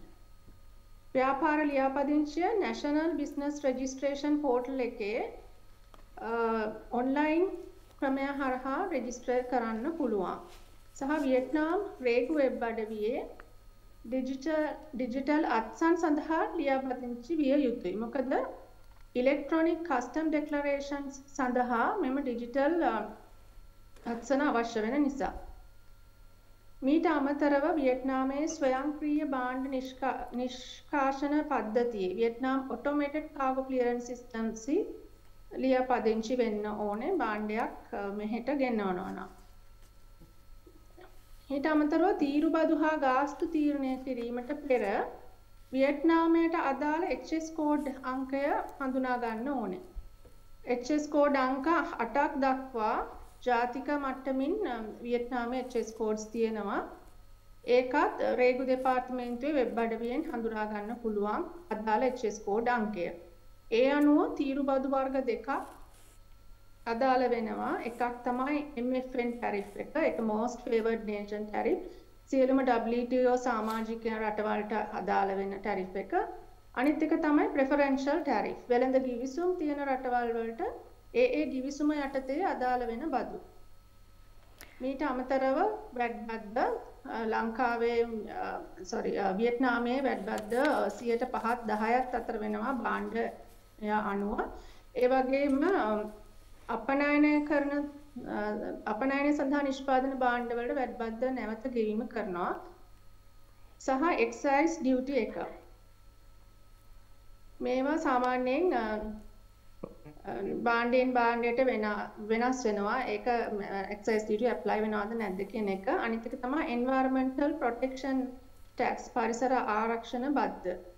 බොහෝ වෙලාවට පරිසරයට අහිතකර බලපෑමක් කරන භාණ්ඩ වලට තමයි මේක යෙදෙන්නේ. කනිජ තෙල්, ගල් අඟුරු, පලිබෝධනාශක වැනි ද්‍රව්‍ය වලට. සහ anti dumping, anti subsidy and safeguard duty සාමාන්‍යයෙන් දැනට නම් ලංකාවේ කිසිම එක්ස්පෝර්ට් එකකට මේ duties වැටෙන්නේ නැහැ. අපිට ඔය ගමන් ලේබලින් ගැන කියනවා නම් සාමාන්‍යයෙන් සියලුම ලේබල් වියට්නාම් භාෂාවෙන් තියෙන්න ඕනේ. ඉංග්‍රීසි භාෂාවෙන් තියෙනවා නම් ඒට අමතරව වියට්නාම් භාෂාවෙනුත් තියෙන්න ඕනේ. භාණ්ඩවල නම, භාණ්ඩය සඳහා වගකිව යුතු ව්‍යවසායකයාගේ නම සහ ලිපිනය, භාණ්ඩවල ඔරිජින් එක, සම්භවය, ඊට අමතරව අදාළ නීති රෙගුලාසි අනුව අවශ්‍ය වෙන සියලුම තොරතුරු අඩංගු විය යුතුයි. ඒ වගේම නිෂ්පාදිත දිනය සහ කල් ඉක්ුත් වන දිනය මාසය සහ වසර යන ආකෘතියෙන් ලිවිය යුතුයි. එය ඉදිරිපත් ලියනකොට ඉක්ුත් වීමේ දිනය use by date or best before date විදියට සඳහන් කරන්න පුළුවන්. මේව තමයි සඳමාලි මෙයාටතේ කියන්න පුළුවන් කරුණු. කිෂානි මහත්මිය අපිට සඳහන් කරන්න. Yeah, sorry sir. Sorry Miss Sandamani, before you conclude, just give me about 6-7 minutes of just course, to make some of course, concluding of course. remarks. Coming back to you sir. කිෂානි චුට්ටක් සඳහන් කරන්න මේ තානාපති කාර්යාලයත් එක්ක සම්බන්ධ වෙන්නේ කොහොමද කියලා වෙබ්සයිට් එක හරහාද කොහොමද කියන එකත් අපිට පොඩ්ඩක් කියන්න. තානාපති කාර්යාලය සමග සම්බන්ධ වෙන්න පුළුවන් අපේ ඊමේල් අපිට ඊමේල් කරොත් අපේ මේන්ම ඊමේල් ඇඩ්‍රස් එකක් තියෙනවා මම හිතන්නේ තිරේ සඳහන් වෙනවා ඇති. එහෙම නැත්නම් විදේශ කටයුතු අමාත්‍යාංශයේ ආර්ථික අංශය හරහා අපිට සමග සම්බන්ධ වෙන්න පුළුවන්. ඒ ආකාර දෙකෙන්ම. ඊට අමතරව දැනට අපි ලංකාවේ බොහෝ ආයතන සමග සම්බන්ධ වෙලා වැඩ කරනවා. අපනයන සංවර්ධන මණ්ඩලය, National Gem and Jewelry Authority, IDB, Sri Lanka Tourism Promotion Bureau මේ හැම ආයතනයක් සමගම සමීපව ඒ ශාස්ත්‍රීය සඳහා වැඩ කටයුතු කරන් යනවා. එතකොට ඒ ආයතන සමග අපි වෙළඳ පොළවල් මෙහි වෙළඳ ට්‍රේඩ් ෆෙයාර් සඳහා එහෙම සහභාගී වීම කරන්න පුළුවන්. හොඳයි. අපේ ඒ සම්බන්ධයෙන්ුත් කටයුතු කරන්න පුළුවන්. බෙහෙවින්ම සිතිවන්ත වෙනවා කිෂානි මහත්මියට. අපි සාකච්ඡාවට අවසානයක් ගන්නට බලාපොරොත්තු වෙන්නේ වියට්නාමයේ අපේ තානාපතිතුමන්ගෙන්. Sir, coming to you for the closing remarks. The question that I was thinking of putting to you was what would the potential of Vietnam be as an export market for Sri Lanka? But feel free because these are your closing remarks for the program, sir. Over to you. Thank you very much, Ms. Sandamani. I've been very much fascinated of your program. And since so many people would be listening to your program, let me make some concluding remarks, Now, Sri Lankan economy, Sri Lankan government has 6 key economic pivots. 1, exports, to increase exports, increase tourism, increase or attract or woo foreign direct investments. Number 4, to increase remittances. That means migrant workers who work in Middle East, South Korea, Japan, and Singapore, those countries. Number 5, at this juncture, domestic debt optimization, domestic debt management. That's to address. That's of course that does not come to Vietnam because Vietnam is not a member of the Paris Club, 22 member Paris Club. Sure. And then number 6, which is the most important, one of the most important ones, is to enhance the profile, image, and the perception of the country. Now, let me just touch upon those 6 points that I said. That will cover Vietnam also. Now, when I talk about exports, now the global exports, Mr. Sandamani, global exports last year was about $32 trillion. That's about 1/3, less than 1/3 the global GDP, 32 trillion, and China alone was about 14.5% of the global trade. Now, when you talk about China, in 1973, 50 years ago, China's share of global trade was about 0.7%, less than 1%. But today it's 14.5%. It's the largest exporter and the second largest importer in the world. And having a bilateral trade, merchandise alone, it's about $6.977 trillion. Now, that said, Vietnam in 2022 had imported goods and services worth $350 billion. Now, you can cut and slice the numbers. It's quite easy. Of course, I mean, just to implement and to execute would be quite difficult. $350 billion. Now, if you get 1% of 350 billion, that comes to about 3.5 billion. If you get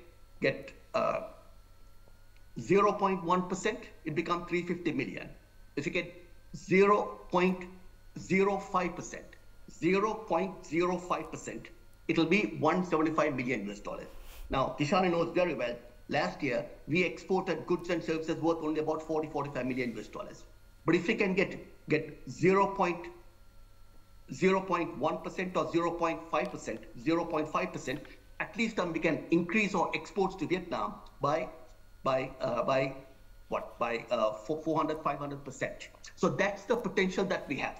But again, as you said, as the entrepreneurs and corporate captains spoke, now penetrating that market is difficult. Of course, you have to have the very good products and the products that the Vietnamese like, and then to package them very well. Now, 3 countries which do perfect packaging: China, Japan, South Korea. They do perfect packaging, of course, Singapore. And Vietnam also, I mean, the packaging and how you present it, how you market it, those are very, very important. So that's the market that we are looking at. Now, number 2, tourism. Now, Sri Lanka earned from tourism before COVID in 2018, before Easter bombing also, earned about 4.5 billion US dollars. That's about, at that time, that's about 6% of the Sri Lankan GDP. Now, Vietnamese in 2022, 13 million Vietnamese have traveled out of Vietnam. 13 million, mostly to ASEAN countries and Japan, China, South Korea, and some to Europe and those countries. Now, Sri Lanka received the highest number of tourists from Vietnam, was just about 3,000. That's in 2016 or 2017, before COVID, before Easter bombing also. Now, if Sri Lanka could capture just, if it 1% out of 13 million, 1% that will come to about, simple math, 130,000. If you get 0.5%, 0.5%, that will come to about 65,000. If you get 0.2%, that will be 26,000. So highest we have received from Vietnam was 3,000. Of course, one of the fundamental problems that Sri Lanka confronts is that no direct flights. Anybody who travels from Vietnam to Sri Lanka would have to have transit in Bangkok or Kuala Lumpur or in Singapore. And number 3 is remittances, foreign remittances. Now, Sri Lanka received before COVID about 7.2 billion US dollars. Now again, the remittances had gone up. And then there are many people who are working here doing skilled and semi-skilled jobs. And those people also can send funds to Sri Lanka. It used to be about 9% of the Sri Lanka's GDP, foreign remittances. Now, Vietnam, as a matter of fact, had received last year 14 billion US dollars. Since 1980, Vietnam has received 190 billion US dollars. That's almost half the GDP, current GDP. And the 4th, I said about domestic debt organization or optimization. So that the Minister of Finance and Central Bank, they'll be addressing that. And number 5 is, of course, foreign direct investments. Now, foreign direct investments, Ms. Adamala, I just couldn't say it earlier. Now, just because, we have the FTAs, foreign direct investments won't flow into the country. Need to have a very conducive investment milieu in the country. And there are 194 countries. Need to compete with each and every country just to attract the foreign direct investments. I'll just give a perfect example. I'm sure you can relate to this example. In Singapore, the Clarkies, I served in Singapore. In Clarkies, you get about 200 bars and pubs. 200 bars and pubs. That has the highest per capita bars and pubs in the world, Singapore. If you go to a bar and pub in Singapore and Clarkies, if you sit and if you don't get served within 40 seconds, you go to the next bar. So it's not 1 minute. You go and you sit, and then if the waiter or the waitress or the maitre d' does not serve you, you go to the next bar. So within 40 seconds, that's a basically rule of thumb. 40 seconds, you need to capture the customer. Otherwise, the customer will just go to the next bar. So foreign direct investments also on those lines. Now, if a country, normally in South Korea, even in Vietnam, when I promote foreign direct investment with Samsung, VinFast, and Vingroup, and those companies, I say it, you tell me what you want. If any country gives better than what we offer, tax incentives and other facilities and other privileges, we'll do better than that. That's how Tamil Nadu, as a matter of fact, got VinFast. They invested $600 million US dollars. Now that they'll increase that amount to about $1 billion. Now, and also now the current Prime Minister, Narendra Modi in Gujarat, at that time, Gujarat was a state which was the chief minister, was a state which used to get the largest amount of foreign direct investments and corporates, used to offer better privileges and incentives than any country would offer. So for foreign direct investments also, you need to compete. And the lastly but not the least is the image, the perception. Now, think about it. Just think about it. I remember when I was in US, when I was going to high school in US, people used to ask, where are you from? I used to say from Sri Lanka. Then used to say, it's in 1980s, then used to say, oh, Sri Lanka, where is Sri Lanka? Next to India. So it's in Los Angeles and San Francisco.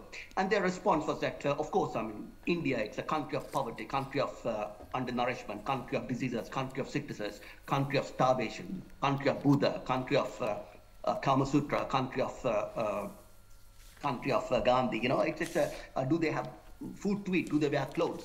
That's India, just about what, 35 years ago. About 35 years ago, 40 years ago.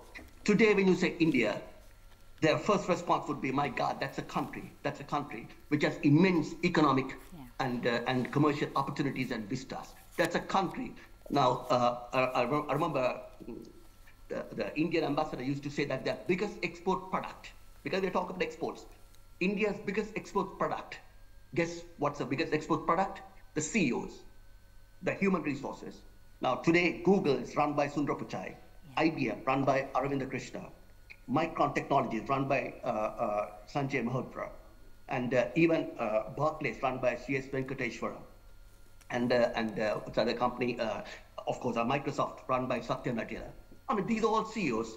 See that no country since the Egyptian civilization, since 6,000 years ago or 7,000 years ago in Chinese civilization, had ever developed, had ever advanced, I'm saying economically and commercially, without changing the perception and the profile and the image of the country. Now, Vietnam was the same. I remember in 1990s, when I was in US, whenever somebody says Vietnam, she's from Vietnam or he's from Vietnam, the first response are, they are both people, asylum seekers, refugees. These are poverty-stricken country. They have no food to eat. They might be happy that they have food to eat. Today, when you say Vietnam in US, it's just like it's even President Joe Biden and Janet Yellen, the Treasury Secretary, they visited Hanoi. And any given week, there'll be a head of state, head of government, or at least a foreign minister visiting Vietnam, Hanoi, because this is being described often as China +1, because this has become, since they share a border of 1,300 kilometers, it has become a global factory or supplying global supply chain or providing global supply chain or ensuring global supply chain to the world. That's the importance of China. Importance of Vietnam. So these are 6 issues. I mean, just to be focused. And last but not the least, I mean, since many people will be watching our program, Ms. Sandamale, we keep on saying our country is a small country, poor country. Trust me, Sri Lanka is not a small country. Sri Lanka is, I mean, 2/3 the size of South Korea. Sri Lanka is 50 times bigger than Hong Kong geographically. Sri Lanka is 90 times bigger than Singapore. Used to be 100 times, but Singapore has reclaimed land. Now it's about 90 times bigger than Singapore. I'm yet to come across a single Singaporean who would be saying, oh, our country is a small country. Forget the poor country, small country. On a blank world map, a Singaporean cannot spot Singapore. That's how small Singapore is. But just like the Vietnamese, they have such a strong national identity. They're proud of they have such pride of their nationality, their identity, their country, their citizenship, other than just criticizing their own country. And I wish all of you the very best, and I enjoyed very much. Thank you very much. Thank you so much, sir. Sincere appreciations for being with us for so long. It was an impossibly busy day for you. We know that. You had to cancel an important luncheon on behalf of this program. That was thought-provoking and inspirational and encouraging. Thank you so much. We really appreciate your contribution to the program. අපේ තානාපතිතුමන් කියපු දේවල් අතරින් කාරණා 6ක් ඉතාම ඉක්මනින් මතක් කරනම් රටක් විදියට දියුණු වෙන්නට වියට්නාමයේ ලබාගත් දියුණුව අපිටත් ලබා ගන්න එතුමන් මූලික වශයෙන් සඳහන් කරේ අවධානය යොමු කළ යුතුමයි කියලා එක්ස්පෝර්ට්ස් වලට අපනයන සංචාරක කර්මාන්තයට foreign direct investments අපේ රටට එන ධන ආයෝජන වලට domestic debt optimization ගැන කතා කරා foreign direct investment අපිට ආපහු නැවත විදේශ විනිමය රටට එන ආකාරය ගැන සහ ඊටාම වැදගත්ව රටක් විදියට ලෝකයේ අපේ රට ගැන තියෙන perception එක කොහොමද ලෝකයේ අපිව දකින්නේ කියන කාරණාව. ඉතින් මේ සියලු දේවල් ගැන අවධානය යොමු කරමින් තමයි රටක් විදියට අපි මේ ගමන යන්න හදන්නේ ඔබත් එක්ක. අපි ස්තුතිවන්ත වෙනවා අපේ තානාපති කාර්යාලයේ අපේ තානාපතිතුමන්ට මහාචාර්ය සජ් මෙන්ඩිස් අපේ තානාපතිතුමන්ට ඒ වගේම මිනිස්සු කමර්ෂල් අමාත්‍ය වාණිජ කිෂානි වික්‍රමසිංහ මහත්මයාට අපි ස්තුතිවන්ත වෙනවා. මිනිස්සු කවුන්සිල අමාත්‍ය උපදේශක මහේෂ් ප්‍රේමතිලක අපි වියට්නාමයේ ශ්‍රී ලංකා තානාපති කාර්යාලයේ ඔබ සියලුම දෙනාට මනවින්ම සුතිවන්ත වෙනවා අද දවසේ අපේ වැඩසටහන සාර්ථක කරගන්නට සම්බන්ධ වීම පිළිබඳව. ඒ වගේම තමයි අද දවසේ මේ සාකච්ඡාවට ව්‍යවසායකත්වයේ කර්මාන්තකරුවන් නියෝජනය කරමින් සහභාගී වුණ ඔබ සියලුම දෙනාට නැවත වතාවක් කාර්මික සංවර්ධන මණ්ඩලයේ සහකාර අධ්‍යක්ෂ සිතාරා විතානගේ මහත්මියට ලංකා කඩ එක්ස්පෝර්ට්ස් ප්‍රයිවට් ලිමිටඩ් අධ්‍යක්ෂතුමන් උපුල් සොයිසා මහත්මයාට ඒ වගේම රොයල් කෙයා රෝහලේ සහ වෛද්‍ය විද්‍යායතනයේ නිර්මාතෘ සහ සභාපති වෛද්‍ය උරේෂ් ප්‍රනාන්දු මහතාට ඒ වගේම රාජා ජුවෙලර්ස් අධ්‍යක්ෂිකාතුමිය රන්මිනි එළියපුර අපි ඔබ සියලුම දෙනාට ස්තුතිවන්ත වෙනවා. හිතවතුනි අපි තවත් දවසක කනෙක්ට් ශ්‍රී ලංකා අවසන් කරන්නේ මේ කියවිච්ච දේවල් කිසියම් ආකාරයේ අනුප්‍රාණයක් නැත්නම් ඉන්ස්පිරේෂන් එකක් ඔබේ හිත තුළ ව්‍යවසායකත්වය ගැන කර්මාන්තකරණය ගැන අපනයන කිරීම ගැන උපද්දන්නට සමත් වෙන්නට ඇති කියලා අපි විශ්වාස කරනවා ප්‍රාර්ථනා කරනවා. ව්‍යවසායකත්වය සමාජ බලවේගයක් වෙන දවසක් දක්වා යන ගමනක් ගැන අපි හීන දකිනවා. මේ හීනය අපි රටක් වෙනුවෙන් රටක් උදෙසා දකින හීන. ඉතින් ව්‍යවසායකත්වයේ රන්දොරටු ඔබට විවර වේකින ප්‍රාර්ථනාවෙන් අද දවසෙත් අපි කනෙක්ට් ශ්‍රී ලංකා මෙලෙස අවසන් කරනවා. ස්තුතියි ඔබට ආයුබෝවන්.